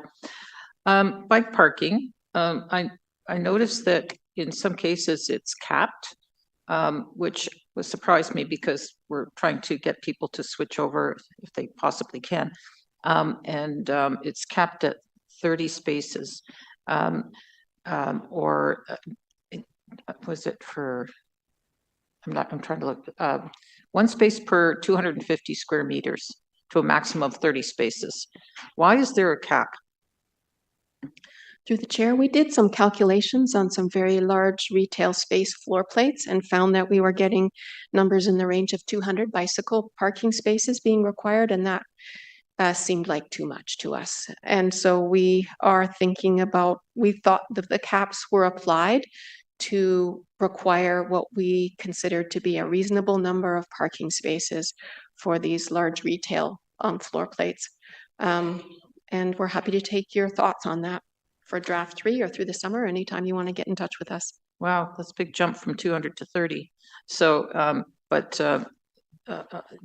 if we're going to encourage it, I think 30 is kind of low for in terms of if that's the calculations you come up with. So yeah, I think I'd like to see that looked at. Car shares, are they allowed everywhere? It looks like they were not allowed there were certain areas they were not allowed. Maybe I misunderstood it, such as indoor entertainment facilities aren't allowed to have car shares. I don't know why that was there. Well, through the chair, those are very specific questions. I don't have those provisions memorized right now, but we will certainly take that away and take a look at it. I was wondering if the delegation was referring to limitations in the current zoning bylaw, but we will certainly check both and look into it. Okay, thank you. And I hope to get some more information on the bike parking. Thank you. Thank you very much, Councillor Kavanaugh. Councillor Hill, I gave quick notice at the beginning of the meeting that I'd go back to normal practice for our council, which is to ask members of the committee questions first. So once all the members have asked their questions, I'll get back to you after the first round. So I'll go to Councillor Brockington now. Thank you, Chair, and thank you to staff for this report and all the work that you've undertaken to date and will continue. When I hear Ms. Reddy say another 10 months, I'm like, oh my goodness. But it's good. I'd rather take time and do it right and well than rush it. So we're not rushing it. Can you describe for me the direct communications your team has undertaken with the people of Ottawa? And I don't mean posting it on websites, but have we done direct mailings? Have we inserted things into the water bill specifically to talk about the comprehensive zoning bylaw review, why people should be engaged, links to sites or other locations. Have we done that? Are there any plans to do that as part of draft 2? Through the chair, regarding direct mailings, we looked into a direct mailing with the tax bills, and we're advised that there are limitations on legally from what can be included in those mail outs. We are certainly having direct conversations with anyone who emails us in terms of trying to reach more citizens. I guess we could call those cold calls. I think that members of the community associations who've spoke this morning have offered to try and get the message out to more community associations and get more of them involved with more of their residents directly communicating with us, and we would really welcome that additional help. We are using every social media platform that we can to advertise the new zoning bylaw, and so we're really thinking of every way that we can reach all residents of Ottawa. It's a difficult thing to do when zoning is quite complex, but it's a very important thing. It's highlighted by councillors, and so we're looking at all the methods possible. And I'm not sure if a member of my public consultation team would like to add any additional comments. Thank you, Chair. Yeah, I think Carol, Ms. Reddy, identified most of what we're doing. We do have an advertisement campaign. We're continuing that for draft 2 and for draft 3. We've also, in addition to social media, have advertised on Kijiji for people looking for rental housing or housing on Kijiji as a point of contact that would be relevant for them at that point in their life as well. But it is a technical thing. We're trying to make it as interesting and relevant as we can. We are also engaging with youth. We've done quite a bit of work on getting a curriculum developed for grade 9 students, which we've had good uptake with the Catholic School Board, and we hope that will also spark conversations at home and get more people knowledgeable about what's going on in the zoning bylaw. When we sum up, Chair, if I could also add that staff also had 5 in-person open houses, and we've had engaged directly with about a few hundred people at those open houses collectively. That's good. When you sum up the time that we've spent on the zoning bylaw review to date, plus the official plan, we're talking about years. And yet when I raise the zoning bylaw review in my community, when I just start raising it and talking high level, there's a glazed look in people's eyes. And when I talk about what the potential impacts are in their neighborhoods, there is a fear in their eyes because they don't understand this long process we've been on. They don't understand how their neighborhoods will be impacted. They're afraid that there'll be drastic changes in their neighborhoods. And we alleviate that by doing a really good communications plan and engagement plan. We're in layman's language. We speak to people. We tell them the necessity behind this, give them some official plan backup, talk about that triggered the zoning bylaw review. We've done the what, and now we're doing the how to implement 300,000 more people over 40 years. And, you know, in addition to an infrastructure master plan review and transportation review and parks and rec, which are all important, this one impacts everyone in every neighborhood.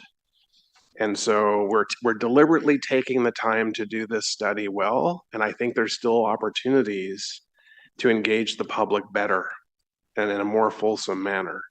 And I think we really need to think about that. So I appreciate the last intervention, because my next question is about sort of public consultations and engagement that follow, not just direct mailings or direct, but for the planned sessions, in-person sessions, virtual sessions that staff will be hosting. Can staff elaborate on those, both on the timing and what type of sessions will those be for the public? Through the chair, First of all, I'd just like to highlight that we have toolkits that are ready for all councillors with specific information for each ward for you to share with your residents when you're speaking with them going forward. So those will be ready this week and we'll be sending them out.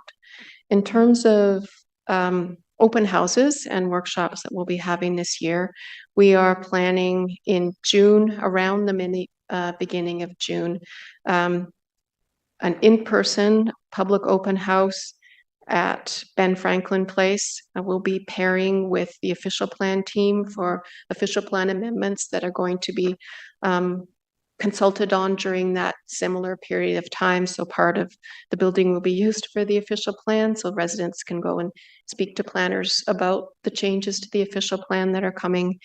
And then another part of the building contiguous. Zoning staff will be there to speak about the new zoning bylaw. We'll be having 2 virtual citywide information sessions also at the beginning of June, and our 60-day circulation will be sent out to all community associations, and information will be available on DevApps. And then in the fall, we have our 28-day circulation, and we will be doing, once again, public open house. That one will be at City Hall. We had the strongest attendance of our open houses at the City Hall public open house that we held last year, and so we're very hopeful that we'll get strong attendance once again, and then 2 additional citywide open houses at around the same time towards the end of mid-September. And of course, we're going to be in a very compressed period of time there, trying to take all the comments that we're receiving on that 28-day circulation and turning them around into responses, and not just responses, but responses in terms of changes to the draft, to the final draft of the zoning bylaw to reflect the comments that we're receiving from the public. So we're doing the best we can to reach as many people as we can in a very earnest and open way. Right in this, however, this year we do face even tighter timelines and constraints in terms of the pure volume of information that we're receiving and the level of detail that we're getting to now with the zoning bylaw at this stage of its development, in particular with resolving the zoning map. So any changes or comments that you've heard today, we have such, literally thousands and 300,000 parcels of land. And we are looking at every single one of them and making sure that the zoning map is correct. And likewise, we have 4,000 exceptions and 400 schedules that need to be reviewed by staff. And each one of those exceptions or schedules could involve work from various teams at the city to resolve. And they could take a day or 2 at least to resolve for each exception and each schedule, or they could be very simple exceptions and take very little time. But I do anticipate that I'm going to have staff,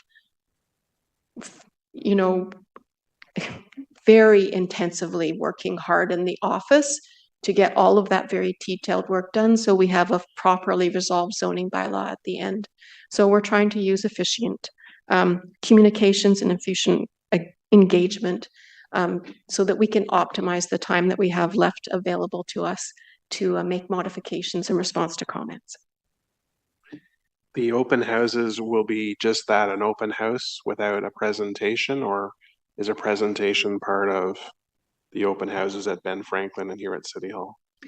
The open houses will be staff standing in front of boards and answering questions from residents face to face, as well as facilitated tables on certain discussions, potentially, if we repeat what we did last year. We haven't got the format exactly confirmed, but at those tables, zoning staff sat with residents of the public and talked about certain themes, and residents were able to circulate through the tables throughout the evening to speak with zoning staff about the issues that interested them specifically.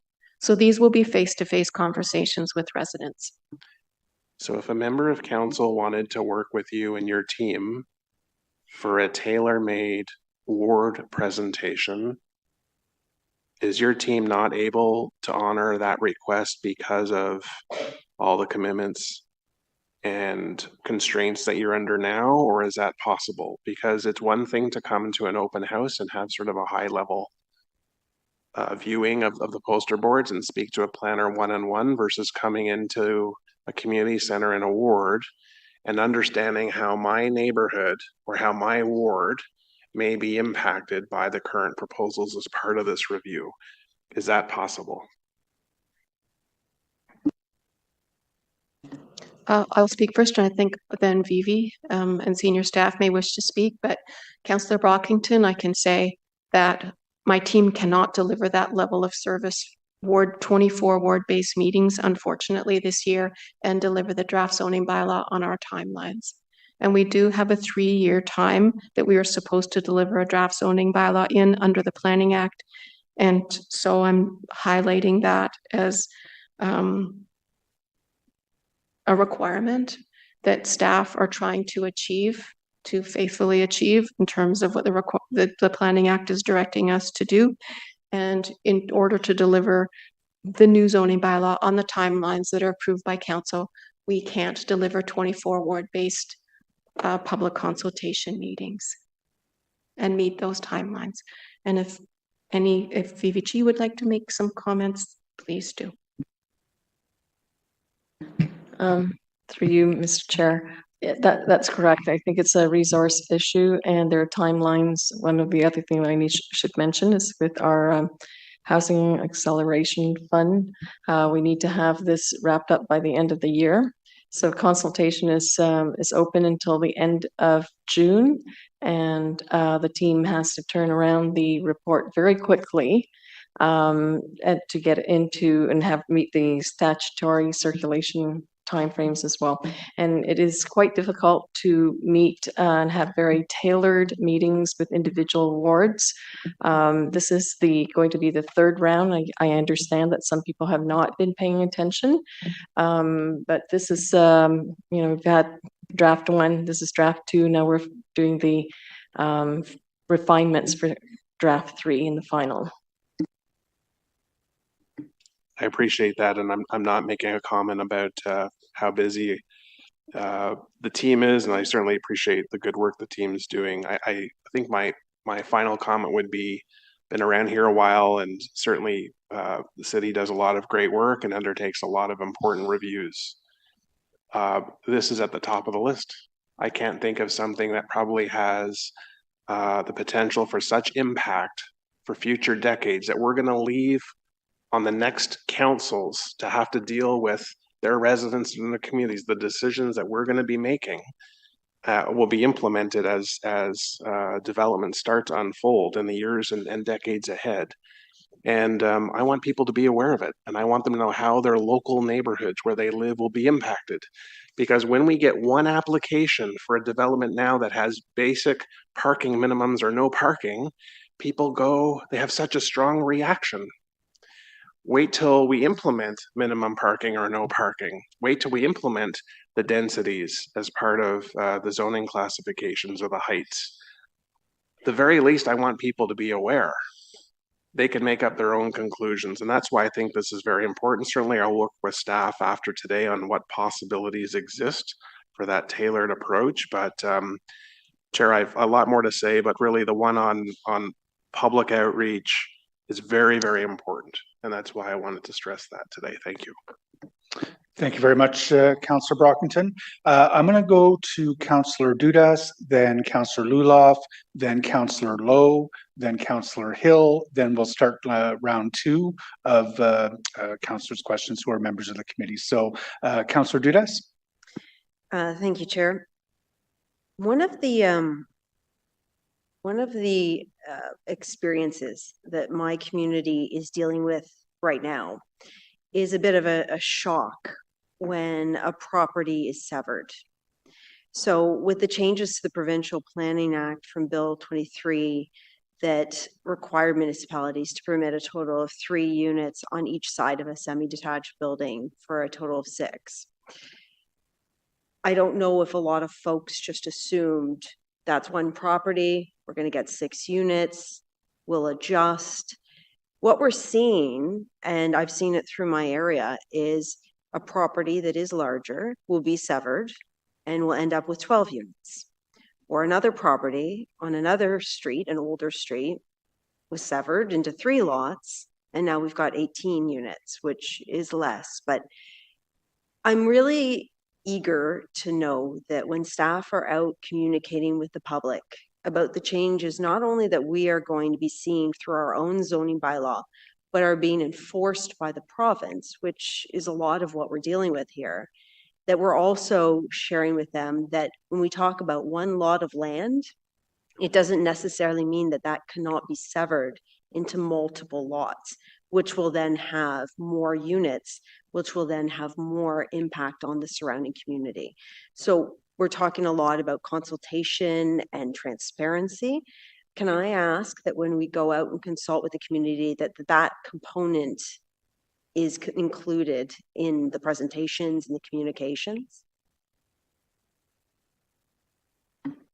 Through the chair, I can't confirm that because I'm not actually in that bailiwick, but I'm sure that is something that development review staff would be willing to provide that clarification. And Derek, did you have any comments? Chair, I think in the presentation, there was a description or a table that showed, what was permitted under the current zoning bylaw as a result of Bill 23 versus what will be permitted in the new zoning bylaw. That sort of, I think, articulates the incremental change that we're seeing on those. And I think that is, while every site independently is different and may be able to be severed or justified to be severed into, 2 lots or 3 lots, and the impacts of that on each are hard to present, every potential option with respect to, identifying what is permitted on a lot. And I think, as was done in the presentation where it sort of outlines those, the development potential for each type of zone, I think that is a reasonable expectation and something that we can commit to. I appreciate that because I think that, I'm going through that in communities in Chateauneuf as well as Blackburn Hamlet, where, folks who are welcome to the idea of density at a reasonable rate are then turning around, a lot is sold behind their home, and what they thought was going to be, 6 units now turns into 12. And they're saying they're trying to wrap their head around how that came to be. So even in terms of our consultation, just being very, very abundantly clear with residents about what we're asking them to provide their feedback on would be wonderful, because that's what we want to get that feedback from. So that was one of the things I wanted to mention. I also wanted to ask, we're in the final phases of our TMP consultations, and I know that's another meeting for another day. But we're talking about individual properties. We're talking about communities that are already built. I'll give, say, for instance, Blackburn Hamlet, for example. It's an isolated community. It's got a one cross-section, intersection, and we're seeing quite a significant amount of development that was being done as of right under current zoning bylaws and under the Provincial Act. What we're not really talking about, though, is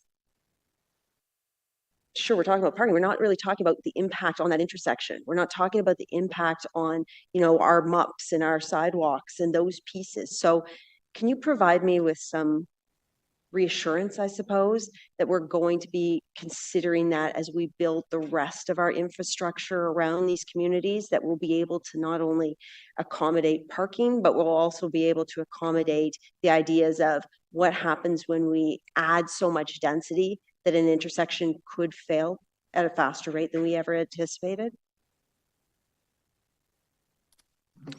Chair, I'll ask Deborah Lightman, Through you, Chair. Project Manager in Transportation, to respond.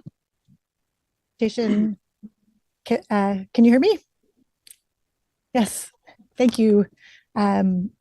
Indeed, the transportation master plan is based on the population projections from the official plan.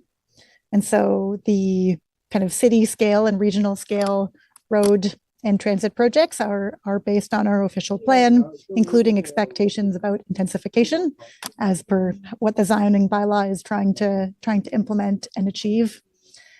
When we get individual development applications, it's the transportation impact assessment process that looks at the intersections that are impacted by that development and the impacts of that site on the network. So that it's sort of a mix of the two. And if our overall population growth in a given area is higher than our official plan projected, then the updates to the transportation master plan kind of keep that up to date. So we do definitely expect that our transportation infrastructure is going to be accounting for this growth. That is our transportation master plan objective. I do certainly hope that to be the case, and I'll be working with staff and my colleagues regarding the TMP portion of it. I just know that, you know, having seen so much growth in areas of our community, say South Orleans, and knowing that transportation networks have not kept pace is concerning, to use the word lightly. I just wanted to switch gears a bit and say that I mentioned it briefly to one of the delegations. I'm not 100% sure if I understand how the communal parking will work. I'm very interested to hear back from Hydro Ottawa and the development community about the EV inclusion in new units. And I'm very eager to get to the consultations, because these, as well as Councillor Gower's, transition changes, these are all things that my community will be very interested in weighing in on, in addition to some of the other aspects of this. And so I know I will personally be holding several meetings with my community associations, reaching out to my community through my newsletters and various means, because I think it's incredibly important that in addition to the work that staff will be doing, that myself, I'm reaching out to my community and getting a real taste of what they want to see in this, because I do think that this is an extension of the official plan. They have been consulted, but this is the where the boots hit the ground in terms of what we see for the vision for our city. So I'm excited about this. I'm cautiously optimistic about how many people will engage with me, but I think there's a lot of opportunity, and I certainly look forward to hearing their feedback. So thank you very much. Thank you very much, Councillor Dudas. I think quorum is becoming a bit of an issue. If you're online, if you would turn your camera on so we know we have quorum, that would be amazing. Councillor Dudas's question does raise an interesting point for me. If the motions from Councillor Johnson and Councillor Gower pass with respect to building heights on Main Street corridors and the communal parking lots, as I guess with Councillor Brown's motion, or sorry, Chair Brown's motion, minimum parking ratios, how will people know that those options are being considered and on the table? Oh, thank you for the question, Chair. You've given me the opportunity just to explain something that I was deliberating about including in the presentation. So we'll take all of the directions that are approved after the council meeting, and we'll include those in our circulation materials for that 60-day circulation that's going out at the beginning of May. So that's why we needed a little extra time to make sure we get those motions, those approved directions translated and ready to go to include with our consultation materials. And Wonderful. We'll have them up on our Engage Ottawa page as well, just to help frame the public consultations and see, what directions were given to staff and motions that we have to act on. Wonderful. Thank you. I'm anticipating that each of those motions will pass. I'm going to go to Councillor Luloff, Councillor Lowe, then to Councillor Hill, then to Councillor Carr, and then we'll start on second round. So Councillor Luloff. Thank you very much, Mr. Chair. I'm really pleased to see the movement on the rules that will guide intensification. We understand people create vibrancy and are looking forward to the realization of the Orleans secondary plan. This is where the real density should be happening in our neighborhood on these corridors. So I'm very sympathetic to what Councillor Dudas is talking about, and I'd like to register the fact that I share her concerns. I also agree with Councillors Kelly and Johnson. There's no real bus service east of Trim Road. Bus service is sometimes pathetically unreliable in our neighborhoods here in Orleans, something my colleagues and I have been raising and fighting to rectify. And we have no ability out here to purchase on-street parking. So what we're proposing here is exacerbating massive problems in existing neighborhoods who are already dealing with the lack of parking. We need to stop squeezing people. It may make real sense in the core to have less parking, and I'll defer to my colleagues who live that every day now. When I was living in the core, I did not need a car, and I really couldn't imagine why anyone might need one because I was able to walk or take reliable public transit that came by very often to get to where I needed to go. Until I moved back to the suburbs to discover how much OC Transport service had eroded. We can't force people out of their cars without a viable option in the suburbs. We certainly can't ask rural neighborhoods and villages who don't even have a bank in them to ditch their cars. So I'm asking that through this process, we abandon this anti-personal vehicle push, please. All it will do is force residents out into Winchester, Rockland, Embrun, and Carleton Place, which is growing at a faster rate than we are at this point. And I would attribute some of that to some of the policies that we've been bringing forward over the last decade. While you might be well-intentioned, the result will be unmitigated sprawl and more congestion with less resources to improve transit and infrastructure. In other words, this parking policy is another example of us working across purposes, something that I talk about quite a bit at this table. I get asked to remove on-street parking for traffic calming measures all the time. We want to slow people down and then we make them park further away and then frustrate them with being late, which often causes them to drive faster.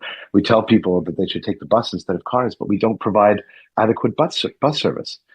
Let people make choices about how they want to move around. And if the bus works for them, they'll take it. And if cycling is a viable option, people will bike. But neither are an option for somebody who lives at Willhaven and Dunning. Neither is an option for a busy personal support worker with multiple clients to see all around the city. There are countless examples that I could give, but I think you understand. Let people make the choices that they need to make to live their lives here in the city, or they'll move somewhere else and use our infrastructure without paying for it because they won't be a ratepayer anymore. We need to be explicit as well about what people might find controversial about these plans when we're out in consultation. Have a board called What You Might Find Surprising about zoning bylaw changes or something like that. Otherwise, by having an innocuous looking consultation of staff standing in front of boards waiting to have a conversation, we're going to lead people to believe that this is an innocuous policy. It is not. It is transformative. And we need to be honest about that if we want the real feedback and conversations that we say we're looking for, and if we want to generate the awareness that we desperately need, as pointed out by my colleague, Riley Brockington. Thank you very much. Thank you very much, Councillor Luloff. Councillor Lowe. Thanks very much, Chair. A lot of the discussion around the table certainly highlights the need for flexibility between transects, and I think the discussion has sort of highlighted that there may be some acceptance to flexibility between transects when discussing various policies. But my question is actually about the public outreach component of the zoning bylaw. Something that piqued my interest was the grade 9 curriculum. I know that you said you're only developing it right now. I'm assuming there's nothing too concrete, but I'm curious how we arrived at first of all grade 9, and then second, what we're sort of thinking about putting into this curriculum / outreach. Thank you, Chair. In fact, the curriculum is finished. We finished it last fall and released it in December, I believe. So I think today there's students right now who are going through the curriculum that we developed. The reason why we chose grade 9 is with respect to the grade 9 curriculum in Ontario.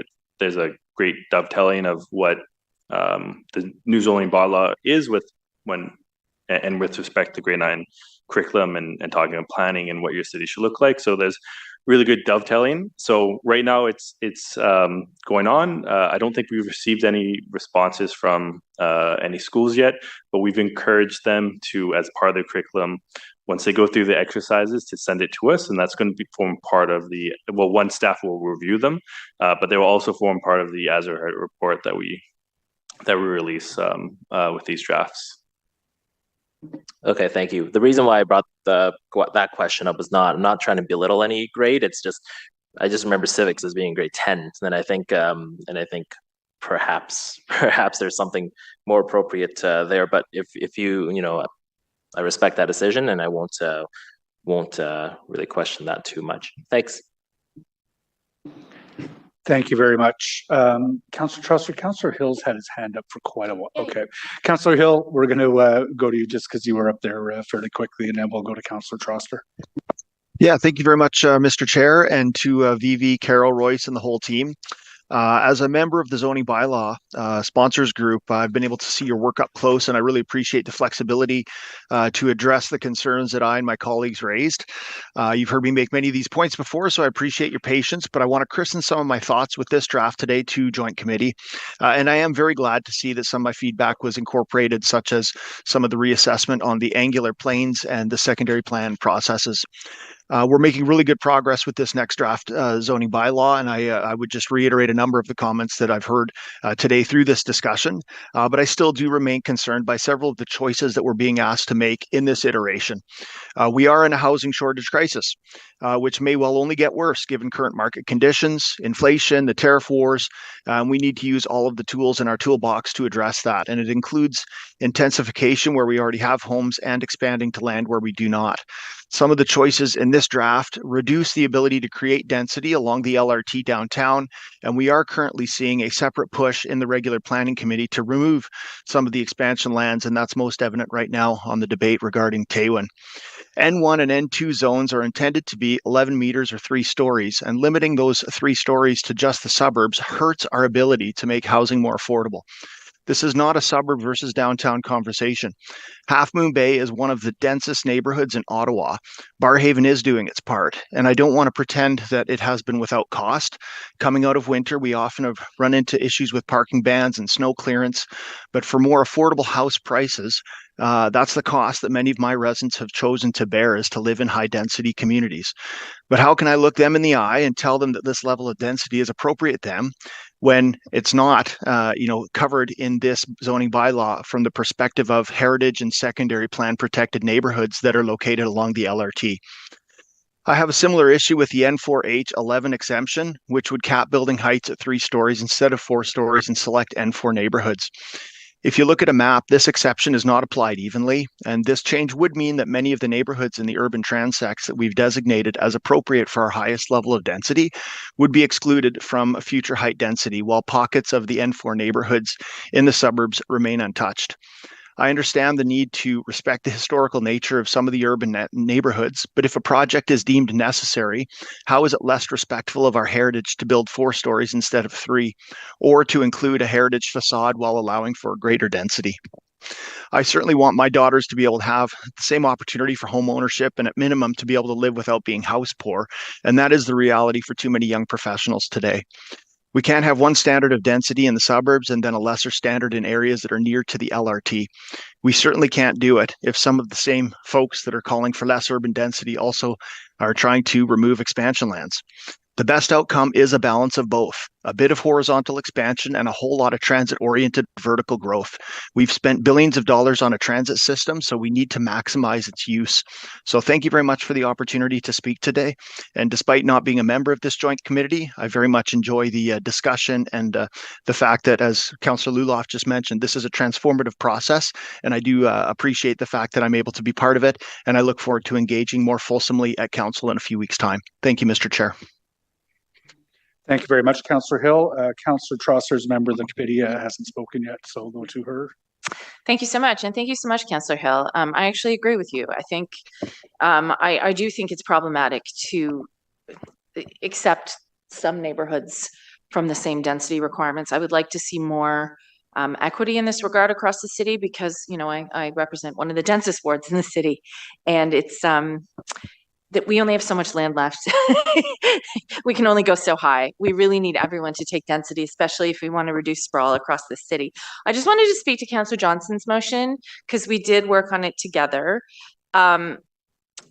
I think it's important that we take a transect-based approach to this idea of communal parking because we have completely opposite goals downtown in the sense that we have a lot of surface parking that we want to see turned into housing. We have too much of it, and we don't want to incent the creation of more downtown parking lots. It's really, really important.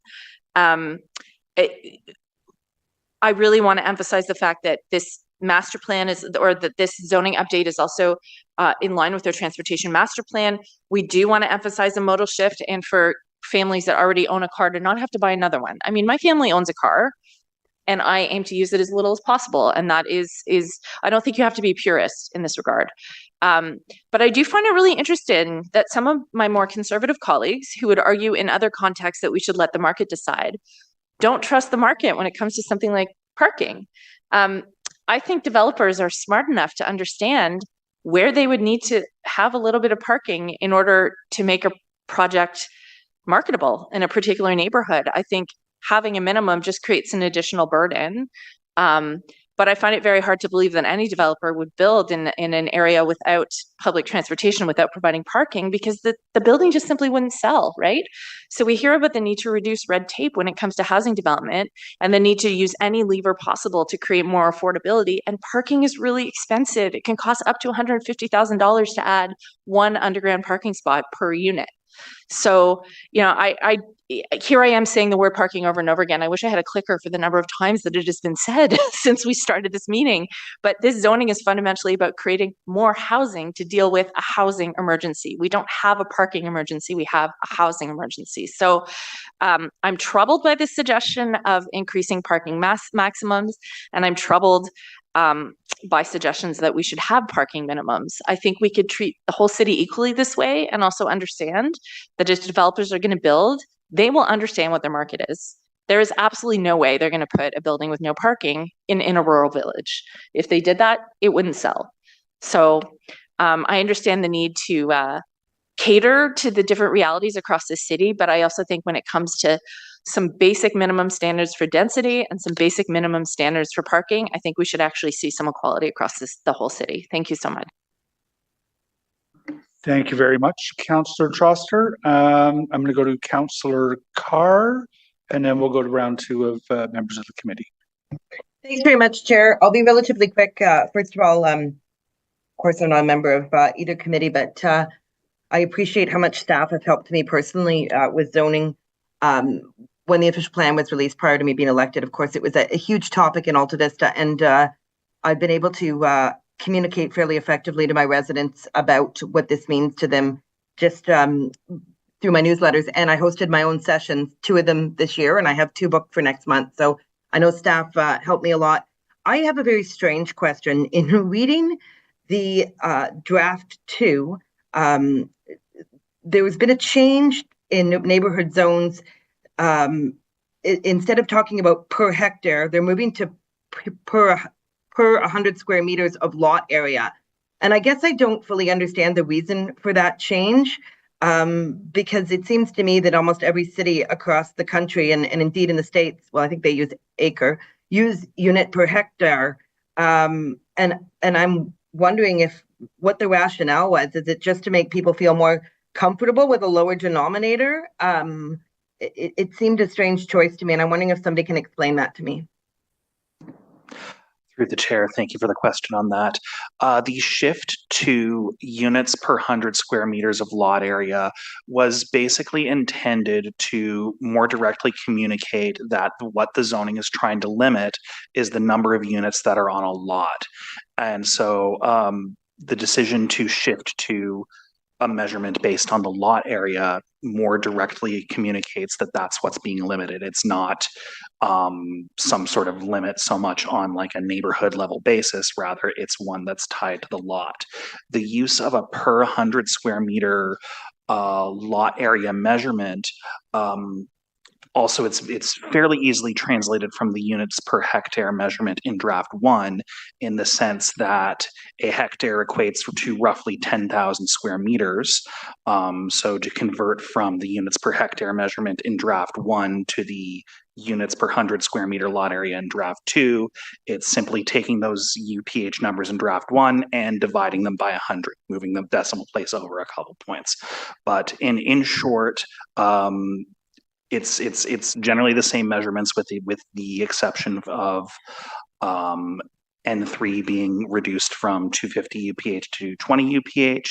The use of lot area is just to more directly talk about it's the number of units on a lot and on an individual lot that the zoning bylaw is limiting. Okay, is that convention in place in other planning departments that you're aware of anywhere? Through the chair, I wouldn't, offhand, I wouldn't know if other municipalities use the exact same measurement. Other cities that have recently put zoning into place might have similar limits kind of expressed in a different way. For example, some municipalities have like minimum lot area requirements for a certain number of units, say 3 units requires a certain amount of lot area. If you go to like 4 to 6 units, a larger lot. Some municipalities might express it in terms of like a minimum lot area per unit. So all of which is to say that, like, yes, other municipalities do limit the maximum number of units on a lot area basis. They might not use the same sort of measurement that we've settled on in draft 2, or at least in the same form. Okay, thank you very much. Thank you very much. Chair Brown. Thank you very much, Mr. Chair, and appreciate the discussion today. And I think our colleagues don't have to look any further than Councillor Troster and I to find two people who are typically on the opposite ends of the spectrum, but always have room for open discussion. The issue that we have in rural Ottawa, specifically with the village of Richmond, that is the fastest growing village in the city of Ottawa, accounting for 93% of all rural growth in one village over the last 4 to 5 years.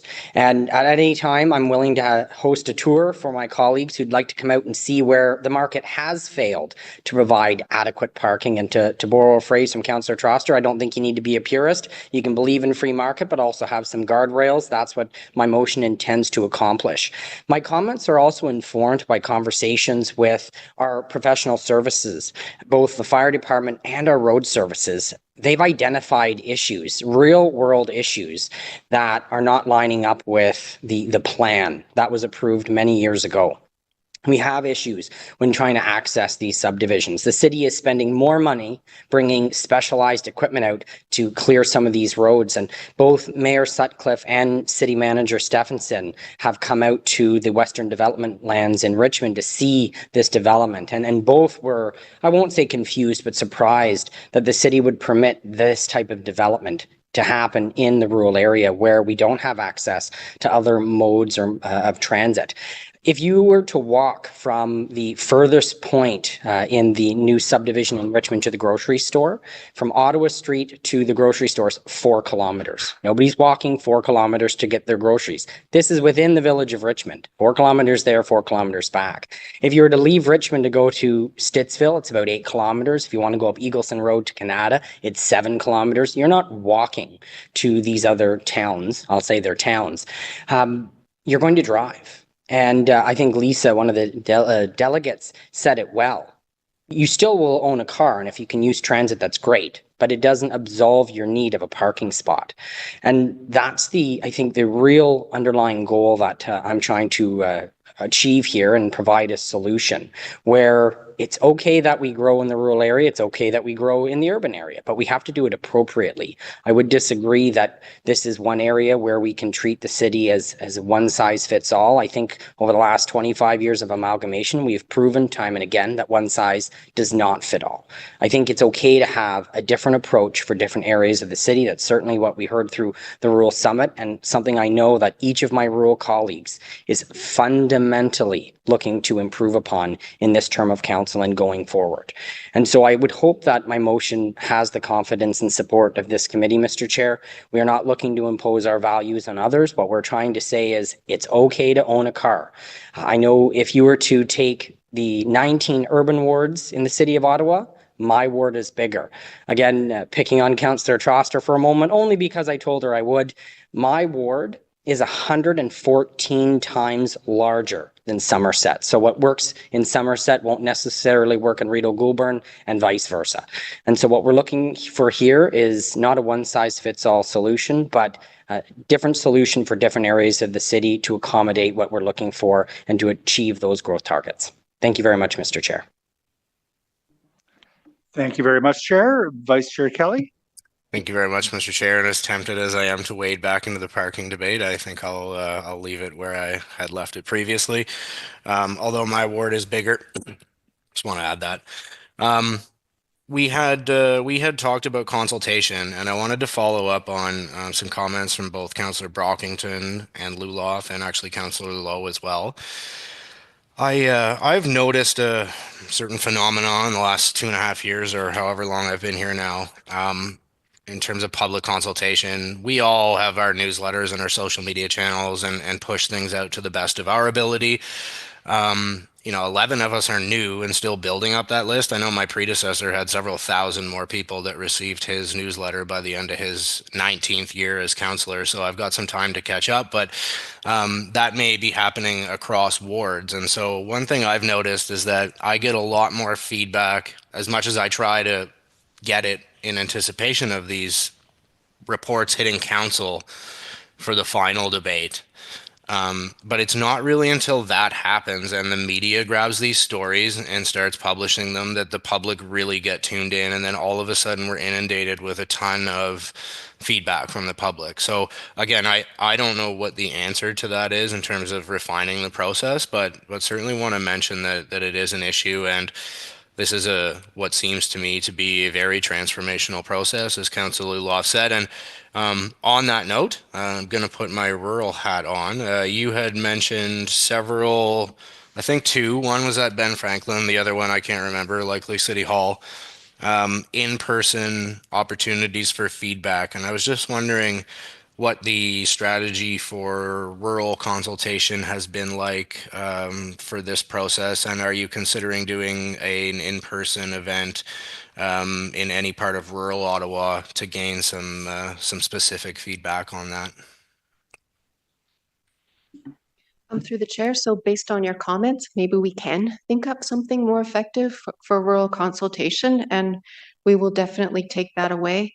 It's since the rural area kind of extends in all directions, east, west, and south, it's hard to select one location for an in-person session.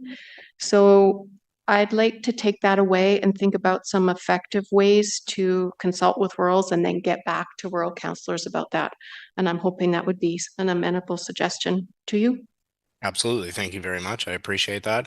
And one final question I have in regards to agricultural land and agricultural zoning. We had a delegation earlier that talked about the loss of farming land and how some of that is often zoned RU. And I just wanted to get a better sense. I think this question is probably for Mr. Moody, maybe.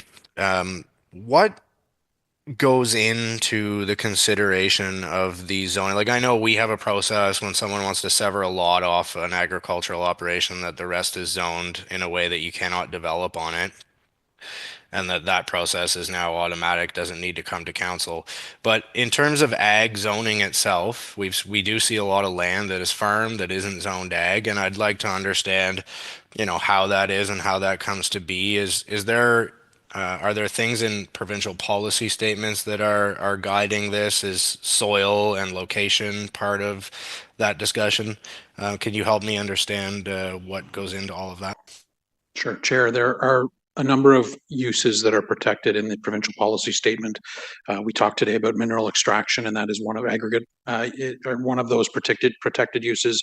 Provincially significant wetlands and environmental features are another protected use, and agriculture is one of those protected uses, where prime agricultural land has certain protections under the PPS. That is reflected in our official plan, where we have identified agricultural resource areas, which are areas that are predominantly characterized by good productive farmland. That's identified through a Lear scoring. So that's a land evaluation of the agricultural resource, which does look to identify those areas of of prime agricultural land. There is certainly, as you look at the official plan schedules that identify those ag resource areas where the protections are greater, there are certainly a lot of general rural lands that don't meet the same criteria for productivity or quality of land from a farming perspective. And so they're not afforded the same protections, and that is done to allow the flexibility for other uses to occur in the rural area without impacting or impeding the agricultural resource.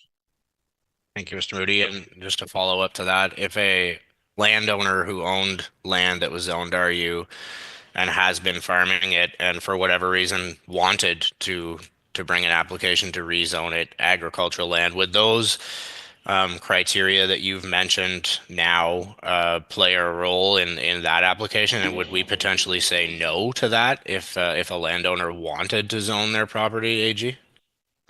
Just keeping in mind, we're looking at the comprehensive zoning bylaw today, and if we can keep that at a high level, that would be great. Thank you, Mr. Chair. Chair, I'm happy to discuss further with the councillor offline. Absolutely. I don't think I can recall a situation where we've had somebody look to rezone their land as agricultural resource. Agriculture is a permitted use in lands that are identified as rural countryside. And if there are livestock operations within the rural countryside zone, they are also protected by the minimum distance separation calculations that are a requirement for development in proximity to that. Thanks, Chair.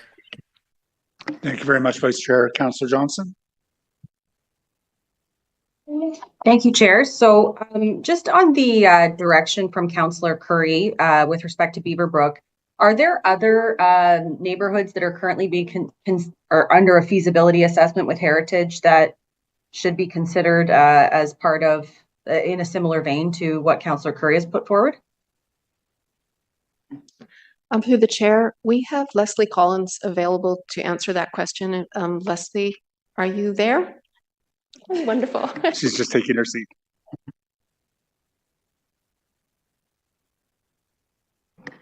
Good morning or afternoon now, I guess. Sorry.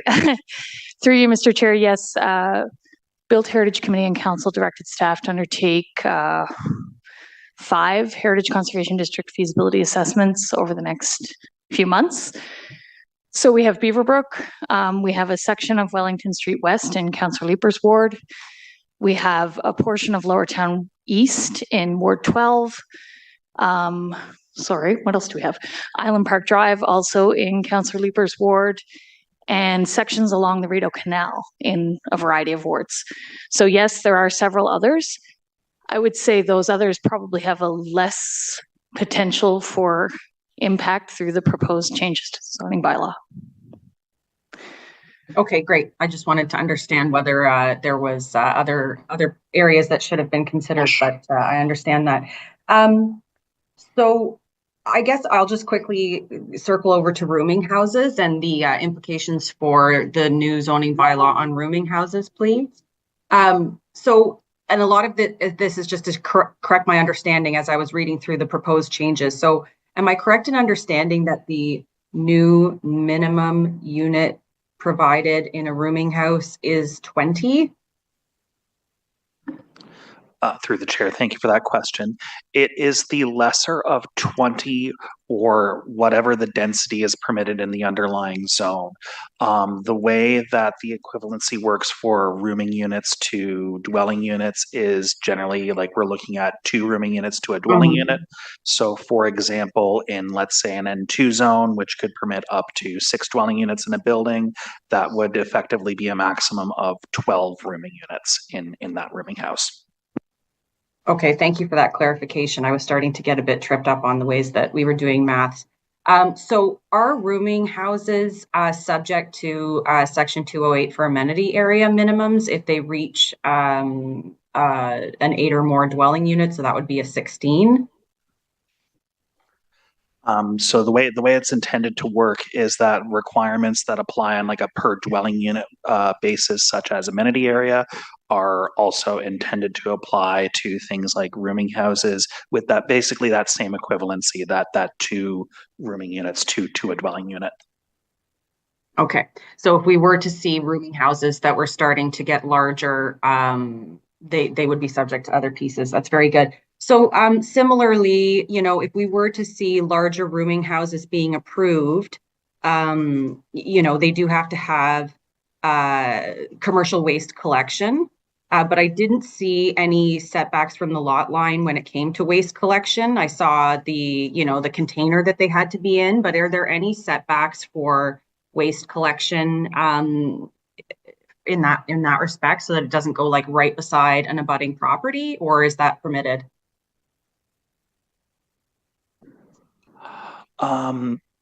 Through the chair, we haven't specifically at this time put out specific setbacks for waste management containers at this point.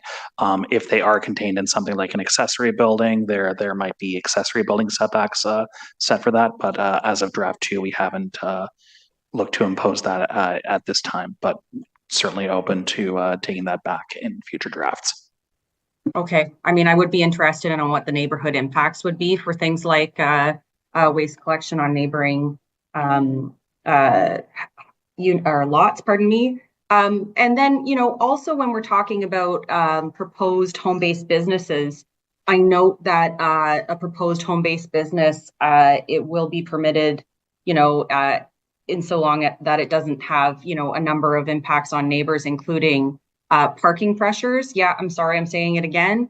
I wonder whether, like, how are we going to determine, you know, to what extent this is I'm sure a bylaw regulation issue, but are we going to be able to have a threshold by which, you know, a home-based business is in violation, or will it be really very much at the discretion of the attending officer?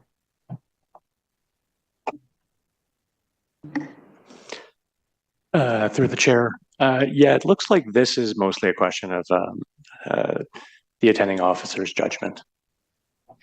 It's quite hard to turn that into zoning.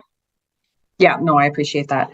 Okay, I think those are my. It's almost done, honey. There's a strong argument to be made for creating home-based businesses, and I'm looking forward to seeing more small fee commercial opportunities as well. So I'll be looking at the maps for that, and thank you very much for your time. Is it done? Yeah. Thank you very much, Councillor Johnson. Councillor Curry. Thank you, Mr. Chair. Just, you know, going back to one of the early questions I had about what else staff, and it's really planning staff when a file comes forward, are looking at other than zoning. And so I'm quite perplexed by the communal parking motion. I just can't sort of understand, like, when I think about planning committees, Mr. Chair, you will recall, where we've had files where we're trying to minimize the amount of parking, like empty parking lots, for many reasons. One of them being that we want more housing, obviously. Another being that what tax is generated from a parking lot versus a housing. And do we want a parking lot right beside like a transit station or something for somebody, like that's not city parking lot? I mean, I remember the file that had, I think it was near Corsa Italia. I think it was for Preston Hardware, had a parking lot there or something or another. Councillor Troster's nodding her head. And I'm just thinking, if the communal parking direction here or motion, whatever it is, would not take into consideration that there's a transit station there, that there's a transit development there. I'm wondering how much leeway staff will have, or would they say, well, we may be okay with some communal parking lots, but of course, all these other things would trump any decision that we'll be okay with communal parking lots. Councillors Troster or Johnson have both been working on that motion. I wonder if they want to take the opportunity to respond. Yeah, I mean, I would just say thank you, Councillor Curry, you nailed it. I think the reason the motion is written the way it is so that staff can do further investigation, but can also take my skepticism for the urban core into this, because I don't think it's a fully baked idea. I think Councillor Johnson can speak for herself, but I think she has some hope that it might lead, something like this could lead to greater density in a neighborhood like hers. But I also think it could incent the bad behavior that we don't want to see in the downtown core. So that's why it invites staff to look at a transect-based approach. And I'm personally okay with that. And then we'll see what comes back. Okay, thank you for that, because I did want to make sure we're not trying to sort of get around things on a site-by-site basis in the bylaw. Whereas, you know, we have other layers of things we would have to consider. So thank you for that clarification. And, you know, I guess I would just ask staff, in any of this, you know, I sort of asked, you know, are you looking at changing behavior? Are you looking at climate change or whatever? And any decisions, are we looking at property tax revenue for decisions? Are there calculations sort of happening in tandem with decisions and what it might generate or not generate? And I'm going back to that strong towns model of how much revenue does every square inch of this city generate. Is that a thought at all? It wasn't listed when we were talking earlier, but I'm wondering if it is, and those calculations are done. Through the chair, the official plan sets a broad framework through the designations about where the most intense development is going to go, and I would expect that those are the higher priced lands. The zoning bylaw just implements those policies in terms of, you know, the permissions in the various zones. I am not aware of finance staff doing calculations based on potential zoning, so I can't speak to it and probably shouldn't say anything more about it, but we can get information for you if you would like and look into it and get back to you. Okay, well, you know, that is a big question for a meeting like this, for sure. I would like to know that staff are actually thinking through these things. And I say it only now because the communal parking lot idea, just how much property tax does a parking lot bring in versus what a housing development would bring in, right? So that's an important question that somebody needs to be running those numbers. And I'm not saying that has to trump anything else, you know, it has to be a more important feature factor, but I would appreciate knowing that someone is thinking that through. And I will just say very quickly that when I first read that motion, I thought, you know, we had asked at some point in another meeting on another topic about whether some of the city's parking lots could be more of that, where in the evening someone could park at an arena or our rec centers or whatever and pay for that parking, or even just during winter parking rules. So I thought that it was going down that road, but anyway, I guess it's not, but I'll just mention that now. Anyway, thanks. Thank you, Councillor Curry. Vice Chair Gower. Thanks, Chair. After listening to the discussion on the rural parking minimum issue, I just wanted to weigh in. The staff are recommending a market-based or a choice-based approach citywide, and I think that's the right approach. I think what's good for the goose is good for the gander. If we think the market is smart enough to decide in the urban area, I think the market can decide in the rural area. But the other point I wanted to make was it is true that alternative transportation modes are pretty limited in the rural area today, but this zoning bylaw is going to last 10, 15, 20 years, or the core of it might even last beyond that. So I think it would be a good policy to have the no parking minimum citywide in this version of our bylaw. Thanks, Chair. Thank you very much, Vice Chair. I don't see any other questions from members. I might just ask one or two of my own. Can I just ask the Johnson motion with respect to communal parking lots and allowing them more broadly than what staff have thus far proposed in the most recent draft? Can you comment on that? Is that something that you can support? Yes, Councillor Lieber, we're happy to look into developing further options further options, but I think there are questions that need to be answered about feasibility of these to understanding how they would operate, and yes, what provisions would be effective to ensure that we maintain the intent of what these parking areas would be in neighborhoods. And so yes, staff are willing to look at that for sure. Okay, thank you for that. That was really the only question I've had. Obviously, we've had an exhaustive discussion of this today, and I really appreciate members and non-members' engagement with staff on this.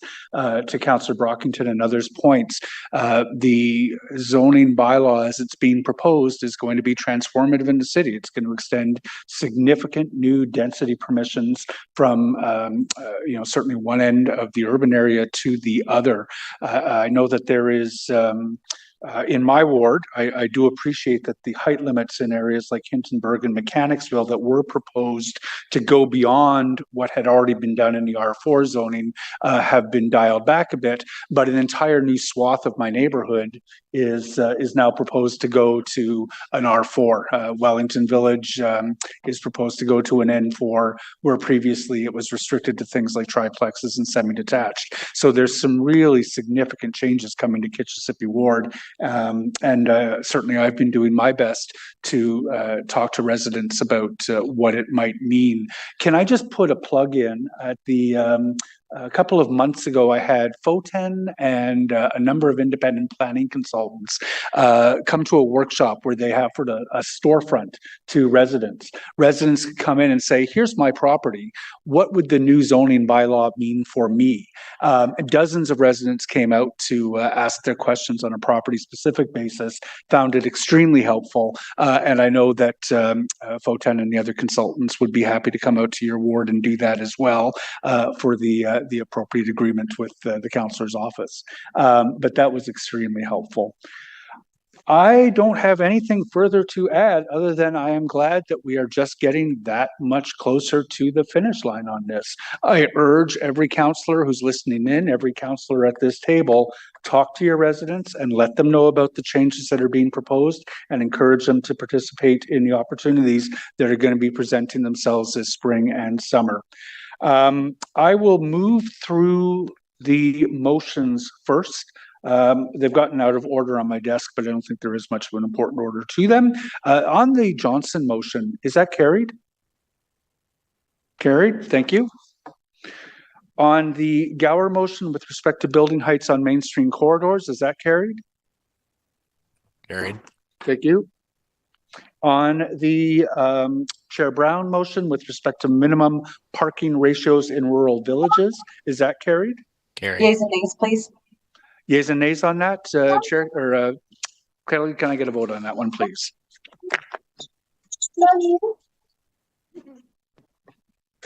Councillor Brockington, Yes. Councillor Curry, Yes. Councillor Dudas, Yes. Councillor Johnson, No. Councillor Kavanaugh, No. Councillor Kitts, Yes. Councillor Luloff, Yes. Councillor Lowe, Yes. Councillor Tierney, Councillor Troster, No. Vice Chair Gower, No. Vice Chair Kelly, Absolutely.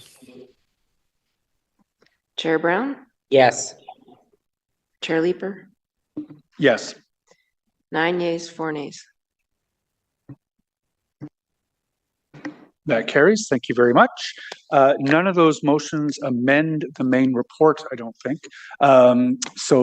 Is the second draft of the zoning bylaw received to go out to further public consultation? Received. Thank you very much. Colleagues, that's all we had on our plate today. Just to run through the rest of the meeting, if I can find my notes, we have no in-camera items. There are any notices of motion for a subsequent joint planning committee meeting? I'm assuming not. I'm assuming no inquiries for the joint. We have no other business. We are adjourned.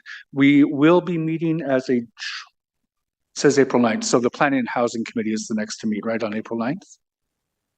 Sir? Oh, and April 9th is, oh, sorry. So the joint committee will be meeting again on April 9th to consider the OP changes stemming from the PPS. Thank you very much, everyone. Have a great afternoon.